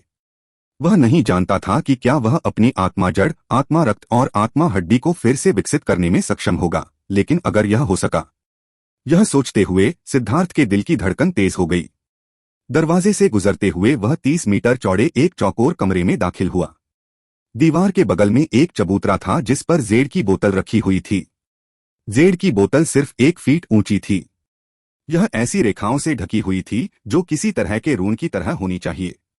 ऐसा लग रहा था कि यह एक बहुत ही उच्च श्रेणी की स्थानिक भंडारण वस्तु होगी। उसके ऊपर एक जेड डांट लगा हुआ था। सिद्धार्थ ने अपनी आध्यात्मिक शक्ति को डांट के माध्यम से बोतल में डाल दिया। अरे, किस कमीने ने मेरा खजाना चुरा लिया, वह गुस्से से चिल्लाया। जेड की बोतल के अंदर 30 मीटर की जगह थी, लेकिन वह पूरी तरह से खाली थी। वह अपने गुस्से को रोक नहीं पाया। मौत के मुहाने तक लड़ने के बाद भी उसे कुछ नहीं मिला था। वह पागल होने वाला था। उसने बोतल को टुकड़े टुकड़े कर दिया। खांसी, युवा लोगों को इतनी आसानी से गुस्सा नहीं होना चाहिए। अचानक सिद्धार्थ के कानों में एक अल्पकालिक आवाज गूंजी। वह चौंक गया और उड़ता हुआ इंद्रधनुष तुरंत उसके हाथ में आ गया। उसकी आध्यात्मिक शक्ति फैल गई, लेकिन उसने किसी भी अजीबोगरीब चीज पर ध्यान नहीं दिया। तुम कौन हो? सिद्धार्थ चिल्लाया। मुझे उम्मीद नहीं थी कि इतने सालों बाद कोई यहां तक पहुंच पाएगा। युवा साथी, तुम बुरे नहीं हो, वह आवाज एक बार फिर गूंजी, लेकिन सिद्धार्थ यह नहीं बता पाया कि यह आवाज कहां से आ रही थी, या यह भी नहीं बता पाया कि यह आवाज पुरुष की थी या महिला की। अपने आप को प्रकट करो। वह नहीं जानता था कि यह व्यक्ति उसका मित्र है या शत्रु, इसलिए उसे सावधान रहना था। यह अंत थोड़ा अजीब था और वह लापरवाह होने की हिम्मत नहीं कर सका। अचानक उसके सामने की दीवार ढह गई, जिससे वह कूद गया। वह जल्दी से पीछे हट गया, लेकिन उसने पाया कि ढही हुई दीवार से सिर्फ एक और कमरा दिखाई दे रहा था। उस कमरे में भी एक चबूतरा था और उस पर 1 फीट ऊंची कांस्य घंटी लगी हुई थी। छोटे दोस्त, मैंने खुद को प्रकट कर दिया है। क्या तुम अब भी यहां आकर इस स्वामी को अपना सम्मान नहीं दोगे? घंटी अचानक बोली। इसकी आवाज प्राचीन और आदरणीय लग रही थी। सिद्धार्थ स्वाभाविक रूप से चौंक गया। उसने चारों ओर देखा और पाया कि वास्तव में वहां कुछ भी असामान्य नहीं था। फिर वह वहां चला गया। जब वह पास गया तो उसने देखा कि घंटी बुरी तरह क्षतिग्रस्त हो गई थी। उसमें दरारें पड़ गई थीं और उसका एक टुकड़ा भी गायब था। ऐसा लग रहा था जैसे किसी ने उसे हथौड़े से तोड़ दिया हो। बेटे, यह क्या देख रहे हो? क्या तुम इस भगवान को नीचे देख रहे हो? घंटी ने गुस्से से कहा। सिद्धार्थ को अचानक कुछ याद आया और उसने पूछा, क्या तुमने स्वर्ग पृथ्वी आत्मा स्रोत चुरा लिया है? खांसी, यह मत कहना कि मैंने इसे चुराया है। मैंने इसे बस उधार लिया था। हाँ, मैंने इसे पी लिया, घंटी ने अजीब तरीके से कहा। अरे कमीने, जिस खजाने के लिए मैंने अपनी जान जोखिम में डाली, उसे तुमने पी लिया। सिद्धार्थ तुरंत गुस्से में आ गया। उसने एक हथौड़ा निकाला और उसे घंटी पर दे मारा। धमाका! परिणामस्वरूप वह मध्यम श्रेणी का जादुई हथौड़ा, जिसका सिर एक मेज जितना बड़ा था, घंटी से टकराते ही फट गया। जहां तक सिद्धार्थ का सवाल है, वह एक शक्तिशाली क्यूई तरंग से उड़ गया और दीवार से जा टकराया। वह लगभग खून की खांसी करने लगा। तुम्हारी हिम्मत इस भगवान पर प्रहार करने की? तुम जीवन से थक गए होगे, घंटी ने क्रोध में कहा। चले जाओ। तुमने मेरा सामान चुराया और फिर भी तुम्हें लगता है कि तुम न्यायसंगत हो? सिद्धार्थ और भी ज्यादा क्रोधित हो गया। स्वर्ग पृथ्वी आत्मा स्रोत चुरा लिया गया था। उसने अब एक कृपाण निकाली और सीधे स्प्लिट द हेवंस का इस्तेमाल किया। जब उसकी कृपाण क्यू घंटी पर लगी तो उस पर प्रकाश की एक हल्की परत दिखाई दी। उसकी कृपाण छवि उड़ गई। बेटे, अगर तुम इसी तरह बदतमीजी करते रहे तो मुझे तुम्हें सबक सिखाना पड़ेगा, घंटी ने चेतावनी दी। अशिष्ट, तुम एक चोर हो, तुम बेशर्म बूढ़े हो, सिद्धार्थ ने शाप दिया। स्वर्ग पृथ्वी आत्मा स्रोत उसके लिए बहुत महत्वपूर्ण था, लेकिन अब उसकी सारी पिछली उम्मीदें हवा में उड़ गईं।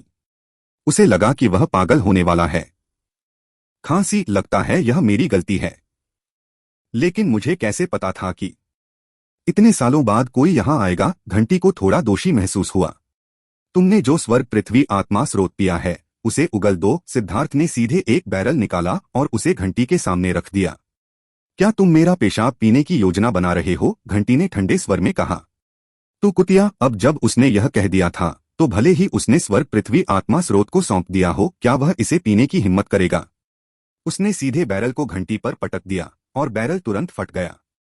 बस इतना ही काफी है। अगर हम एक ही जगह से नहीं आते तो मैं तुम्हें बहुत पहले ही तुम्हारी जगह पर खड़ा कर देता।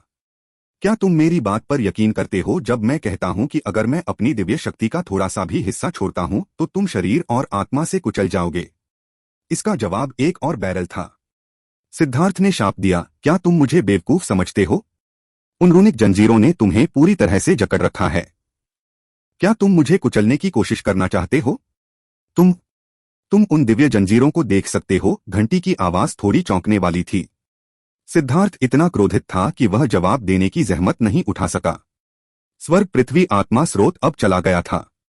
जो कुछ उसने खोया था उसे वापस पाने की उसकी उम्मीद एक बुलबुले की तरह फूट गई। कहने के लिए और कुछ नहीं था। घंटी के टूटे हुए होने के कारण यह स्पष्ट था कि इसे ठीक होने में स्वर्ग पृथ्वी आत्मा स्रोत की जरूरत थी। इसने उसके लिए कुछ भी नहीं छोड़ा होगा। हालांकि वह उन्हें देख नहीं सकता था, लेकिन उसकी तीक्ष्ण धारणा ने उसे हवा में अदृश्य जंजीरों को महसूस करने की अनुमति दी जो घंटी को कसकर बांधती थीं। यह एक कैदी था, इसलिए सिद्धार्थ को इससे डर नहीं लगा। छोटे दोस्त, मैंने तुम्हारा स्वर्ग पृथ्वी आत्मा स्रोत चुरा लिया होगा, लेकिन मैं तुम्हें इसकी भरपाई कर सकता हूँ। चिंता मत करो, चूंकि हम एक ही जगह से आते हैं इसलिए मैं तुम्हें धोखा नहीं दूंगा, घंटी ने कहा। उसके शब्दों ने सिद्धार्थ को थोड़ा हैरान कर दिया। एक ही जगह? क्या मैंने नहीं कहा था कि हम एक ही गृहनगर से हैं? आप भी पूर्वी बंजर भूमि से आए हैं, है न? घंटी ने कहा। सिद्धार्थ चौंक गया। उसे उम्मीद नहीं थी कि यह कांस्य घंटी यह बात जान जाएगी, लेकिन उसने कुछ नहीं कहा। वह सिर्फ इसी आधार पर उस पर भरोसा कर सकता था। यह परीक्षण बहुत ही अजीब और निर्दयी था। वे 108 खंभे उसके सभी युद्ध कौशल और जादुई कलाओं को भेदने में सक्षम थे, और शायद वे उसकी यादों को भी भेदने में सक्षम थे। अन्यथा ब्लडड्रिंकर प्रकट नहीं होता। इसलिए जबकि सिद्धार्थ आश्चर्यचकित था, वह यह नहीं बता सका, न ही उसने कुछ कहा। यह घंटी विशेष रूप से अजीब थी। यह पहले से ही इतनी टूटी हुई अवस्था में थी और यह अनगिनत दिव्य जंजीरों से बंधी हुई थी, लेकिन जादुई वस्तुएं इसके संपर्क में आते ही तुरंत फट जाती थीं। हे बेटा, तुम बहुत दिलचस्प हो। कभी कभी तुम बेवकूफ की तरह उतावले हो जाते हो, कभी कभी तुम लोमड़ी की तरह चालाक हो जाते हो। क्या कमाल है, घंटी हंसी। तुम्हारा लक्ष्य क्या है? सिद्धार्थ को बात को इधर उधर घुमाना पसंद नहीं था। मुझे इस जगह से बाहर ले चलो। क्या तुम मजाक कर रहे हो? तुम्हारे जैसे मजबूत अस्तित्व के लिए मुझे तुम्हें बाहर लाने की जरूरत है। सिद्धार्थ ने नाक भौं सिकोड़ी। मैं मजाक नहीं कर रहा हूं। सच में हमारे बीच एक ही नियति है। मैं यहां बहुत लंबे समय से बंद हूं। उन कमीनों ने अपनी परीक्षाएं जारी रखने के लिए मेरी मूल ऊर्जा को निचोड़ लिया है और अब मैं अपने टूटने के बिंदु पर पहुंच चुका हूं। अगर तुम मुझे बाहर नहीं निकालोगे तो मुझे इस दुनिया से पूरी तरह से गायब होने में ज्यादा समय नहीं लगेगा। एक वस्तुआत्मा के रूप में मेरी मूल ऊर्जा मेरी जीवन ऊर्जा है। मुझे उम्मीद है कि तुम मेरी मदद कर सकते हो। मैं तुम्हें एक संतोषजनक प्रतिदान दे सकता हूं, घंटी ने गंभीरता से कहा। मुझे कैसे पता कि मैं तुम्हें बचाने के बाद तुम मुझे नहीं मारोगे? सच बताओ तो यह तीसरी बार है जब मैं इस तरह की परिस्थिति में फंसा हूं। पिछले 2 बार मैंने ही तुम्हें मौत के घाट उतारा था और मैंने काफी लाभ भी कमाया था। लेकिन मुझे तुम्हारे बारे में कुछ खतरनाक लगता है और मेरा अनुमान है कि मैं तुम्हारे शरीर से कुछ भी अच्छा हासिल नहीं कर पाऊंगा। सिद्धार्थ ने खुलकर अपना सिर हिलाया। लाभ? अभी के लिए मैं तुम्हें कुछ भी नहीं दे पाऊंगा, लेकिन एक बार जब मैं मार्शल हेवन महाद्वीप पर वापस लौटूंगा तो मैं तुम्हें जरूर बहुत बड़ा इनाम दूंगा। और मैं तुम पर कैसे विश्वास करूं? सिद्धार्थ ने पूछा। उसे घंटी में कोई उतार चढ़ाव महसूस नहीं हुआ, लेकिन उसके अंतर्ज्ञान ने कहा कि इस घंटी की उत्पत्ति कल्पना से परे थी, अन्यथा यह यहाँ बंद नहीं होती। अगर यह कोई बुरा हथियार होता तो क्या वह बर्बाद नहीं हो जाता? इसलिए बेशक वह अभी भी हिचकिचा रहा था। क्या ईस्टर्न वेस्टलैंड बेल का नाम आपका भरोसा जीतने के लिए काफी है? घंटी काफी देर तक चुप रही, फिर अचानक बोलने लगी। सिद्धार्थ आश्चर्य से चिल्लाया, पूर्वी बंजर भूमि की घंटी? क्या यह किंवदंतियों के युग की कोई दिव्य वस्तु नहीं थी? अफवाह यह थी कि पूर्वी बंजर भूमि की घंटी पूर्वी बंजर भूमि की सुरक्षात्मक दिव्य वस्तु थी और इसने पूर्वी बंजर भूमि के सभी कर्मों को नियंत्रित किया था। ऐसी मिथक और किंवदंतियां थीं जो कहती थीं कि मार्शल हेवन महाद्वीप कभी 5 ब्लॉक था, लेकिन यह वैसा नहीं था जैसा कि वर्तमान में है। उन 5 क्षेत्रों का नेतृत्व वास्तव में पूर्वी बंजर भूमि द्वारा किया गया था। अब के विपरीत यह पूर्वी बंजर भूमि थी जो सबसे मजबूत थी। किंवदंती यह थी कि अन्य क्षेत्रों में भी दिव्य वस्तुएं थीं जो उनके कर्म भाग्य को नियंत्रित करती थीं, लेकिन पूर्वी बंजर भूमि की घंटी सबसे शक्तिशाली थी, 5 दिव्य वस्तुओं की नेता, जिसने पूर्वी बंजर भूमि को 5 क्षेत्रों पर हावी होने की अनुमति दी थी। लेकिन किंवदंतियां तो किंवदंतियां ही थीं। उन पर विश्वास करने वाले बहुत कम लोग थे। वे सिर्फ काल्पनिक बातें थीं जो बड़े लोग बच्चों को बताना पसंद करते थे। इसलिए आज पूर्वी बंजर भूमि घंटी का नाम सुनना सिद्धार्थ के दिल पर हथौड़े के प्रहार के समान था। इस 1 फुट ऊंची घंटी को देखकर, जो दरारों से भरी हुई थी और ऐसा लग रहा था कि यह किसी भी क्षण टूट सकती है, सिद्धार्थ को वास्तव में इसे उस पौराणिक दिव्य वस्तु के साथ जोड़ना मुश्किल लगा। लेकिन किसी अज्ञात कारण से सिद्धार्थ ने इस पर भरोसा किया। यह 9 सितारा हेगेमॉन बॉडी आर्ट से उपजी अंतर्ज्ञान था। उस अंतर्ज्ञान ने उसे कभी गुमराह नहीं किया था। मुझे आपकी मदद के लिए क्या करना चाहिए? सिद्धार्थ ने पूछा। तुम्हें मुझ पर भरोसा है? घंटी थोड़ी हैरान हुई। हाँ, धन्यवाद। इससे मुझे बहुत सी परेशानियों से छुटकारा मिल जाएगा। अगर आप मुझसे बहुत ज्यादा पूछेंगे तो यह मेरे लिए मुश्किल हो जाएगा। ऐसी कई चीजें हैं जो मैं नहीं बता सकता, ईस्टर्न वेस्टलैंड बेल ने कहा। चूंकि मैंने तुम पर भरोसा करने का फैसला किया है, इसलिए मैं इस बारे में इतना परेशान नहीं होऊंगा। सीनियर की मदद करना खुद की मदद करना है। मुझे उम्मीद है कि जब मैं किसी दिन खतरे में पड़ूंगा तो सीनियर मेरी मदद कर सकेंगे। सिद्धार्थ मुस्कुराया। हाँ, यह अच्छा स्वभाव है। चिंता मत करो, मुझे लोगों पर कर्ज लेना पसंद नहीं है। आओ पहले मैं तुम्हें सिखाता हूं कि इन जंजीरों को कैसे तोड़ा जाता है। सिद्धार्थ कमरे में वापस आया। उसने फ्लाइंग रेनबो को सीधे जमीन पर मारा, जिससे एक बड़ी दरार बन गई। धीरे से दरार को खोलते ही उसे एक भूमिगत कमरा दिखाई दिया, जिसमें अनगिनत संरचना रेखाएं सांपों की तरह लगातार घूम रही थीं। यह इस परीक्षण क्षेत्र का मूल था। यह उस संपूर्ण भव्य संरचना का केंद्र भी था जो परीक्षण क्षेत्र के संचालन को नियंत्रित करता था। यह लगातार परीक्षणों को जारी रखने के लिए पूर्वी बंजर भूमि की घंटी की ऊर्जा को खींच रहा था। तर्क के अनुसार पूर्वी बंजर भूमि की घंटी को बहुत पहले ही ऊर्जा से बाहर निकल जाना चाहिए था और टूट जाना चाहिए था। लेकिन फिर उसने कहा कि एक निश्चित समय पर परीक्षण लेने वालों की संख्या में अचानक गिरावट आई थी और इसलिए इसने अपनी ऊर्जा कम ली थी। इसने धीरे धीरे इस कमरे के खजाने और अन्य पुरस्कारों के भीतर ऊर्जा को अवशोषित करने का एक तरीका खोज लिया ताकि यह लंबे समय तक चल सके। सिद्धार्थ को पता था कि पूर्वी बंजर भूमि की घंटी अमरपथ के विनाश के बारे में बात कर रही थी। केवल जियाओ जनजाति के शिष्य ही बाद में कभी कभी अपनी किस्मत आजमाने के लिए निचले स्तर के परीक्षणों में गए थे। यही एकमात्र कारण था कि यह टिकने में कामयाब रहा। जाहिर है ईस्टर्न वेस्टलैंड बेल को अभी भी नहीं पता था कि अमरपथ का क्या हुआ था। जब उससे पूछा गया कि यह कितने समय से है तो उसने बस इतना कहा कि यह इतने लंबे समय से यहाँ जंजीरों में बंधा हुआ है कि इसकी गणना करना मुश्किल है। नोड वह जगह है जहाँ वे 9 निशान मिलते हैं। इसे नष्ट करें और पूरा गठन बर्बाद हो जाएगा। थंडर फोर्स का उपयोग करना याद रखें, मार्शल हथियार का नहीं, अन्यथा आप सीधे नष्ट हो जाएंगे। पूर्वी बंजर भूमि बेल की आवाज ऊपर से गूंजी। सिद्धार्थ ने सिर हिलाया। उसने देखा कि 9 बड़े रून जहां मिल रहे थे वहां एक लाल बिंदु था। यही उसका लक्ष्य था। गहरी सांस लेते हुए उसने अपनी उंगली से इशारा किया। बिजली का एक तीर लाल बिंदु पर चला। अचानक सभी रून चलना बंद हो गए। लेकिन अगले ही पल वे पहले से कई गुना तेज चलने लगे। नहीं, यह पर्याप्त शक्ति नहीं थी। संरचना रेखाएं अव्यवस्थित हो गई हैं। बाहर निकलो, पूर्वी बंजर भूमि की घंटी चिल्लाई। बिना किसी चेतावनी के भी सिद्धार्थ पहले ही भाग चुका था। उसी समय उसने अपनी दिव्य अंगूठी और युद्ध कवच निकाला और अपनी सबसे बड़ी सुरक्षा का आह्वान किया। ऐसा इसलिए था क्योंकि वह इन सभी संरचनाओं की पंक्तियों को अस्तव्यस्त होते देख भयभीत था, मानो वे उबल रही हों। जमीन पर विस्फोट हुआ। सिद्धार्थ उड़ गया, खून की उल्टी करने लगा। वह दीवार से टकराया और फिर पूरा कमरा अचानक ढह गया। सिद्धार्थ की दृष्टि धुंधली हो गई और वह कुछ भी देखने में असमर्थ हो गया। छोटे दोस्त, क्या तुम ठीक हो? सिद्धार्थ ने अचानक अपने सिर में एक आवाज सुनी। कैसे? तुम यहां कैसे आ गए? सिद्धार्थ चौंक गया। पूर्वी बंजर भूमि की घंटी वास्तव में उसके मन समुद्र में प्रवेश कर चुकी थी और उसके पास विरोध करने की थोड़ी सी भी क्षमता नहीं थी। इतनी छोटी सी बात पर इतना हैरान होने की जरूरत नहीं है। हालांकि मैं मौत के कगार पर हूं, लेकिन इतनी छोटी सी बात भी बहुत आसान है। लेकिन मुझे वास्तव में उम्मीद नहीं थी कि आपका मनसमुद्र इतना विशाल होगा। आपके क्षेत्र में आत्मा साधकों के पास भी इतनी आत्मिक ऊर्जा नहीं होगी। ओह, कोई आश्चर्य नहीं कि आप स्वर्ग पृथ्वी आत्मा स्रोत चाहते थे, और जब इसे ले लिया गया तो आप इतने गुस्से में थे। तो आपकी आत्मा की हड्डी किसी ने खोद ली थी। यह वास्तव में क्रूर है। क्या? यहां तक कि तुम्हारा आत्मा रक्त भी निकाला गया। क्या हो रहा है? और तुम्हारी आत्मा जड़ आया। सिद्धार्थ को लगा कि ईस्टर्न वेस्टलैंड बेल उसके शरीर को स्कैन कर रही है। लेकिन जब वह उसके डेंटियन तक पहुंची तो उसने एक दबी हुई कराह निकाली।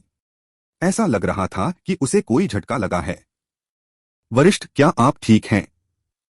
उसने जल्दी से पूछा। मैं ठीक हूं। इस संक्षिप्त उत्तर के बाद ईस्टर्न वेस्टलैंड बेल चुप हो गई, जैसे कि वह कुछ सोच रही हो। एक लंबे क्षण के बाद उसने कहा, सिद्धार्थ, मेरे बारे में किसी को मत बताना। चिंता मत करो सीनियर, मैं अपने मुंह पर लगाम कसकर रखता हूं, सिद्धार्थ ने कहा। वह वास्तव में गपशप करने वाला नहीं था। अच्छा, मुझे तुम्हारे मनसागर में आराम करने की जरूरत है। मैं अस्थायी रूप से तुम्हारी कोई मदद नहीं कर पाऊंगा। अपना ख्याल रखना। यह कहने के बाद पूर्वी बंजर भूमि की घंटी ने फिर कुछ नहीं कहा। उसे किसी तरह की विशेष अवस्था में प्रवेश करना चाहिए था। सिद्धार्थ ने चारों ओर देखा। उसने देखा कि संरचना टूट गई थी। धरती, जो पहले धातु से भी ज्यादा सख्त थी, रूनों का सहारा खोने के बाद नरम हो गई थी। वह चूहे की तरह तेजी से आगे बढ़ रहा था। कभी कभी उसे चट्टानें मिलती जिन्हें तोड़कर उसे ऊपर की ओर बढ़ना पड़ता। अगर गोरान मौजूद होता तो बेहतर होता। उसका खुदाई करने वाला औजार बहुत मददगार होता। सिद्धार्थ को नहीं पता था कि वह कब से खुदाई कर रहा था। आखिरकार दबाव कम होने लगा और उसे पता चल गया कि वह तेजी से सतह के करीब पहुंच रहा है।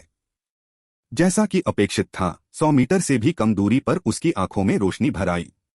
वह जमीन से बाहर कूदा और देखा कि उसने 100 मील चौड़े एक बड़े गड्ढे में अपना रास्ता खोद लिया है।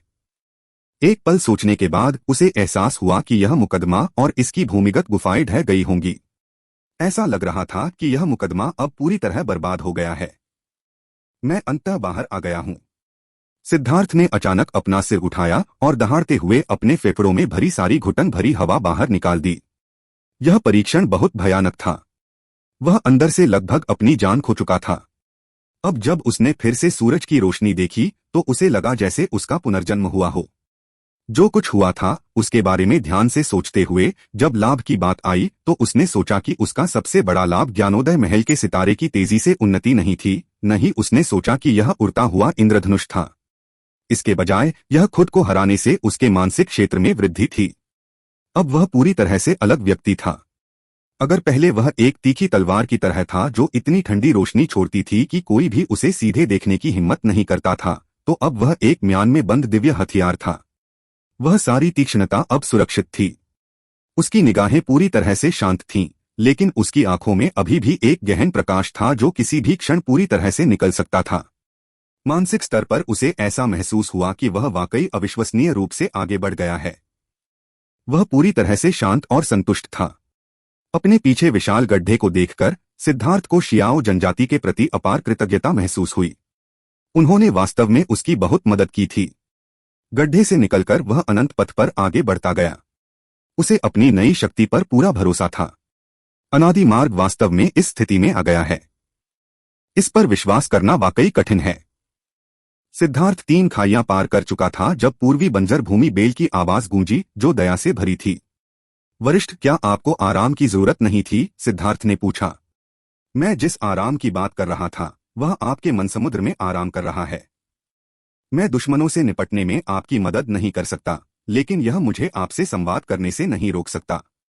मैं आपकी आंखों से सब कुछ देख सकता हूं। पूर्वी बंजर भूमि की घंटी ने आह भरी उस समय के अमरपथ के गौरव के बारे में सोचते हुए, और अब इसे इसकी बर्बाद अवस्था में देखकर मैं वास्तव में भावुक होने से खुद को रोक नहीं सकता। वरिष्ठ, आपने अमरपथ को उसके स्वर्णिम युग में देखा है? सिद्धार्थ ने पूछा। लेकिन यह पूछने के बाद उसे अपना सवाल थोड़ा बेवकूफी भरा लगा। पूर्वी बंजर भूमि की घंटी को सबसे पहले यहीं सील किया गया था और उसके बाद ही अमरपथ ढह गया था। हाँ, जब मैं यहां बंद था तो अमरपथ पूरी तरह से ठीक था। लेकिन अगर अमरपथ बर्बाद नहीं हुआ होता तो शायद मैं बहुत पहले ही अस्तित्व में नहीं होता, पूर्वी बंजर भूमि की घंटी ने कहा। वरिष्ठ, मैं आपसे कुछ सवाल पूछना चाहता हूं। अगर यह किसी संवेदनशील विषय से जुड़ा है तो आपको जवाब देने की जरूरत नहीं है, सिद्धार्थ ने पूछताछ की। उसे कई संदेह थे। पूछो। अगर मैं कर सकता हूं तो मैं स्वाभाविक रूप से उत्तर दूंगा, लेकिन कुछ ऐसी चीजें हैं जो आपके स्तर के किसी व्यक्ति को नहीं जाननी चाहिए। इससे आपको बहुत ज्यादा कर मिलेगा, ईस्टर्न वेस्टलैंड बेल ने कहा। सिद्धार्थ ने सिर हिलाया। शायद यह सब बेहद भयानक रहस्यों से जुड़ा हुआ था। वह अभी अभी जियांटियन क्षेत्र में था। उन रहस्यों से संपर्क करने के लिए यह पर्याप्त नहीं था। वरिष्ठ, आपकी यह हालत कैसे हुई? सिद्धार्थ ने पूछा। विश्वासघात, पूर्वी बंजर भूमि बेल का उत्तर अत्यंत कठोर था। विश्वासघात? क्या यह हो सकता है? सिद्धार्थ का दिल कांप उठा। उसने कुछ सोचा, लेकिन ईस्टर्न वेस्टलैंड बेल स्पष्ट रूप से नहीं चाहती थी कि वह ज्यादा कुछ जाने, इसलिए उसने अपने शब्द निगल लिए। मैं जानना चाहता हूं कि मेरी योग्यता के आधार पर प्राचीन काल में मेरी रैंक क्या होती? सिद्धार्थ ने पूछा। आप यह क्यों जानना चाहेंगे? क्योंकि वर्तमान युग में, उसी क्षेत्र में, मैं अपने साथियों के बीच शिखर पर खड़ा हूं। लेकिन अमर मार्ग के परीक्षणों में मैंने पाया है कि ऐसा लगता है कि उन प्राचीन स्वर्गीय प्रतिभाओं की तुलना में मैं अभी भी बहुत कमजोर हूं। सिद्धार्थ ने कहा। अपनी वर्तमान शक्ति के साथ क्या आप वास्तव में शिखर पर हैं? ऐसा लगता है कि दुनिया वास्तव में बदल गई है, पूर्वी बंजर भूमि बेल ने आह भरी। सिद्धार्थ अवाक रह गया। हालांकि वह जानता था कि ईस्टर्न वेस्टलैंड बेल सिर्फ भावनात्मक रूप से आहें भर रही थी, लेकिन यह स्वर वास्तव में चोट पहुंचाने वाला था। हालांकि वह इसके लिए तैयार था, फिर भी उसे अजीब लगा। आपकी प्रतिभा के साथ मेरे युग में भी आप एक शीर्ष प्रतिभाशाली व्यक्ति माने जाते। लेकिन अफसोस की बात है कि आपकी आत्मा जड़, आत्मा रक्त और आत्मा अस्थि सभी को हटा दिया गया है। आपकी प्रतिभा बर्बाद हो गई। आपकी वर्तमान योग्यता के साथ उस युग में आप मुश्किल से साधारण माने जा सकते थे। आप मध्य स्तर तक भी नहीं पहुंच सकते थे। हालांकि आपकी साधना तकनीक के कारण आपकी युद्ध शक्ति को मध्य स्तर तक पहुंचने के रूप में गिना जा सकता है, पूर्वी बंजर भूमि बेल ने कहा। वरिष्ठ, क्या आप मेरी साधना तकनीक की उत्पत्ति जानते हैं? नहीं, यह सिर्फ एक अनुमान है। इसके अलावा आपके डेंटियन का अस्तित्व बहुत ही भयानक है, जो मुझे इसकी जांच करने की अनुमति नहीं देता। इसलिए मैं आपके बारे में बेतहाशा बात करने की हिम्मत नहीं कर सकता, पूर्वी बंजर भूमि की घंटी ने थोड़ा डरते हुए कहा। सिद्धार्थ बुरी तरह हिल गया था। यहां तक कि एक पौराणिक दिव्य वस्तु भी आदिम अराजकता मनका की जांच करने में असमर्थ थी। फिर आदिम अराजकता मनका क्या था? यहां तक कि पूर्वी बंजर भूमि बेल भी इसे अत्यंत भयानक बता सकती है। सिद्धार्थ को 9 सितारा हेगेमॉन बॉडी आर्ट के बारे में पूछने की इच्छा थी, लेकिन पूर्वी बंजर भूमि बेल स्पष्ट रूप से उस विषय से बच रही थी। सच में, मेरे अनगिनत वर्षों में तुम सबसे शक्तिशाली व्यक्ति हो जिसे मैंने कभी देखा है। शायद तुम कोई चमत्कार कर सको, पूर्वी बंजर भूमि की घंटी ने अचानक कहा। वरिष्ठ, क्या आपने नहीं कहा था कि मेरी योग्यता केवल साधारण मानी जाएगी? योग्यता ही सब कुछ नहीं दर्शाती। सभी विशेषज्ञ इसलिए विशेषज्ञ बनते हैं क्योंकि उन्हें मजबूर किया जाता है। यही इसका मतलब है जब लोग कहते हैं कि समय मनुष्य को बनाता है। युग के कारण नायक मजबूर हो जाते हैं। विशेषज्ञों को सबसे पहले यह जानना चाहिए कि उन्हें मजबूत क्यों होना चाहिए। अगर वे कमजोर पड़ गए तो वे न केवल अपनी जान गंवाएंगे, बल्कि वे वह सब भी खो देंगे जो उन्हें प्रिय है। मैंने आपको तब से देखा है जब से आप ट्रायल में शामिल हुए थे। 8वें स्तर पर, कगार पर मजबूर होने के बावजूद आप डरे नहीं या भयभीत नहीं हुए। मैंने आपके अंदर वह आत्मविश्वास देखा जो कहता था कि आप निश्चित रूप से जीतेंगे। वह आत्मविश्वास इसलिए मौजूद था क्योंकि आप जानते थे कि आप हार नहीं सकते, क्योंकि अगर आप हार गए तो आप सब कुछ खो देंगे। इसके अलावा आखिरी स्तर पर आपने फिर भी अपने आप के एक मजबूत संस्करण के खिलाफ अपने लाभ को त्यागने का फैसला किया। आपने अपनी जान की बाजी लगाकर लड़ने का फैसला किया। हालांकि यह बहुत बेवकूफी थी, लेकिन विशेषज्ञों में ऐसी बेवकूफी भरी बातें करने की क्षमता होनी चाहिए। जब मैं सीलबंद था, मैंने बहुत से लोगों को अपनी ही तलवारों के नीचे मरते देखा। यह परीक्षण बस एक मौत का जाल है। जिस व्यक्ति ने यह परीक्षण किया वह अविश्वसनीय रूप से क्रूर था। जिस रास्ते पर वह चली वह अनगिनत हड्डियों में से एक था। इसीलिए उसने इस परीक्षण को अपराजय परीक्षण कहा। ऐसा इसलिए नहीं है क्योंकि यह परीक्षण अपराजय है, बल्कि इसलिए है क्योंकि एक व्यक्ति केवल तभी पास हो सकता है जब वह अपने से अधिक शक्तिशाली संस्करण का सामना करते हुए भी अपराजय हृदय बनाए रखे। सिद्धार्थ, तुम्हारा दिल सबसे दृढ़ है जो मैंने कभी देखा है। मुझे विश्वास है कि तुमने अनगिनत परीक्षणों का अनुभव किया है जिसने तुम्हारी इच्छाशक्ति को दृढ़ किया है। तुम्हें योग्यता की परवाह करने की जरूरत नहीं है। स्वर्गीय दाउस का चक्र आता है और चला जाता है। नुकसान एक लाभ हो सकता है, एक लाभ एक नुकसान हो सकता है। ऐसी चीजों से इतना मत जुड़ो, ईस्टर्न वेस्टलैंड बेल ने कहा। नुकसान लाभ हो सकता है, लाभ हानि हो सकता है। क्या यह इस बात का संदर्भ था कि उसने अपनी आत्मा जड़, आत्मा रक्त और आत्मा अस्थि कैसे खो दी थी, जिससे उसे 9 सितारा हेगेमन बॉडी आर्ट प्राप्त करने की अनुमति मिली? अगर उसने अपनी आत्मा जड़ नहीं खोई होती, जिससे उसका डेंटियन नष्ट नहीं हुआ होता, तो वह 9 सितारा हेगेमॉन बॉडी आर्ट की खेती नहीं कर पाता। क्या यह पहले से तय था? ईस्टर्न वेस्टलैंड बेल को कुछ बातें तो पता थीं, लेकिन उसने सीधे तौर पर कुछ कहने से मना कर दिया। क्या यह आत्मरक्षा थी या अपनी सुरक्षा के लिए? याद दिलाने के लिए बहुत बहुत धन्यवाद सीनियर, सिद्धार्थ ने कहा। हाँ, बुरा नहीं है। ऐसी समझ होना वाकई काबिले तारीफ है। इसमें कोई आश्चर्य की बात नहीं है। ईस्टर्न वेस्टलैंड बेल ने अपने बाकी शब्द निगल लिए। मैं सीनियर से कुछ मदद मांगना चाहता हूं। सिद्धार्थ ने अपने आध्यात्मिक स्थान में लिटिल स्नो को देखा।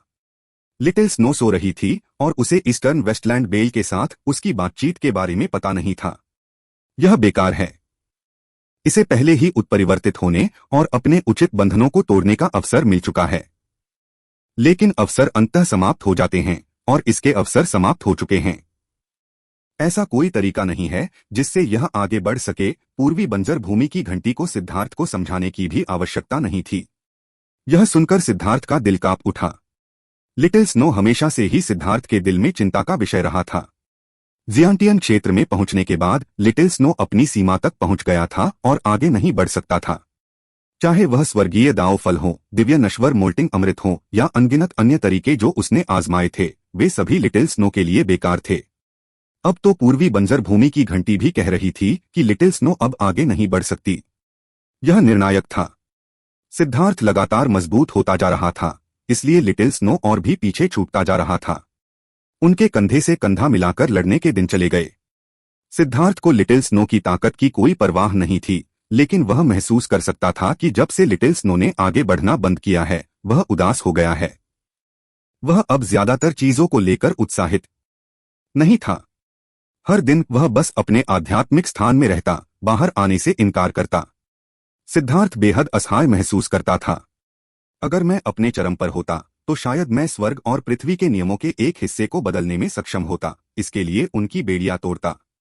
लेकिन ज्यादा से ज्यादा यह केवल 9वें रैंक तक ही आगे बढ़ पाता। इसे आगे बढ़ने देने के लिए वास्तव में स्वर्ग को चुनौती देने वाली क्षमताओं की आवश्यकता होगी, ईस्टर्न वेस्टलैंड बेल ने आगे कहा। क्या? जब तक तुम पूरी तरह से ठीक हो जाओगी, तुम लिटिल स्नो की मदद कर सकती हो। सिद्धार्थ यह सुनकर खुश हुई। मेरे लिए पूरी तरह से ठीक होना अविश्वसनीय रूप से कठिन है। इसके अलावा उस समय तक भले ही यह 9वीं रैंक तक आगे बढ़ सकता है, आप उच्च क्षेत्रों में पहुंच चुके होंगे। इसका कोई मतलब नहीं होगा, पूर्वी बंजर भूमि बेल ने कहा। कोई बात नहीं। अगर तुम्हें किसी मदद की जरूरत हो तो पूछ लेना। जब तक मैं यह कर सकता हूं, मैं निश्चित रूप से आपत्ति का एक शब्द भी नहीं कहूंगा, सिद्धार्थ ने कहा। यह तो एक साधारण घरेलू पालतू जानवर है। क्या आपके लिए इस तरह से व्यवहार करना उचित है? ईस्टर्न वेस्टलैंड बेल थोड़ा हैरान था। लिटिल स्नो मेरा पालतू जानवर नहीं है। वह बचपन से ही मेरे साथ बड़ा हुआ है। इसके अलावा उसने अनगिनत कष्ट झेले और कई बार मेरे लिए अपनी जान भी गंवा दी। वह मेरा साथी है। हालांकि मैं अपने आप में काफी मजबूत हूं, लेकिन मुझे उम्मीद है कि वह भी मजबूत होकर मेरे साथ लड़ना जारी रखेगा, सिद्धार्थ ने कहा।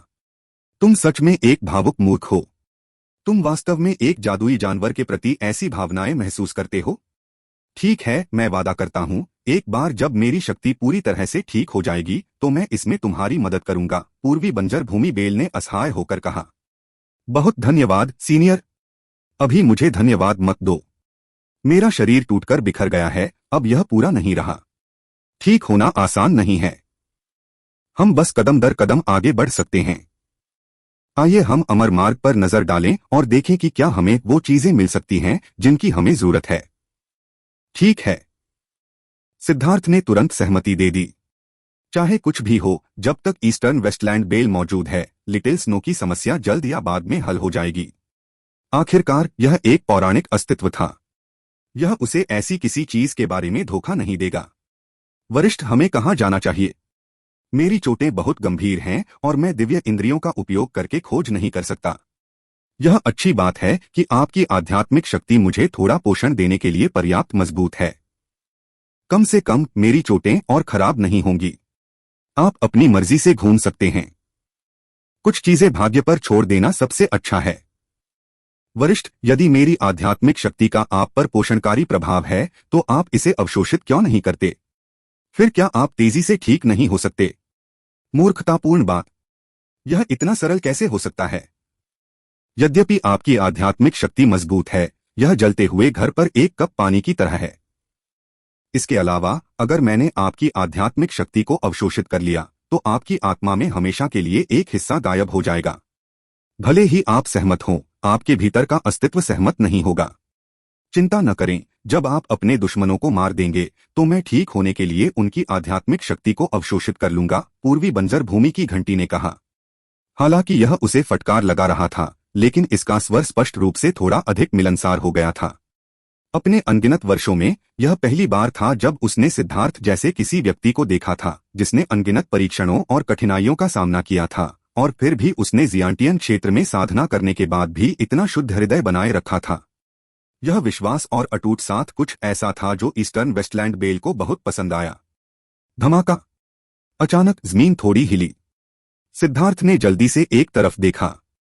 उसने दूर की पर्वत श्रृंखला से धूल का एक बादल आते देखा। ऐसा लग रहा था कि यह किसी भीषण युद्ध का नतीजा है। वह तेजी से हरकत में आया। जैसे ही उसने उस दिशा में लाइटनिंग बॉडी ब्लिंक का इस्तेमाल किया, थंडर फोर्स ने उसे ढक लिया। पहाड़ पर चढ़ने के बाद उसने देखा कि 10 से ज्यादा लोग एक बहुत बड़े जादुई जानवर से लड़ रहे हैं। जब उसने उनमें से एक को देखा तो वह बहुत उत्साहित हो गया। अरे, इस बार मैंने तुम्हें पकड़ लिया।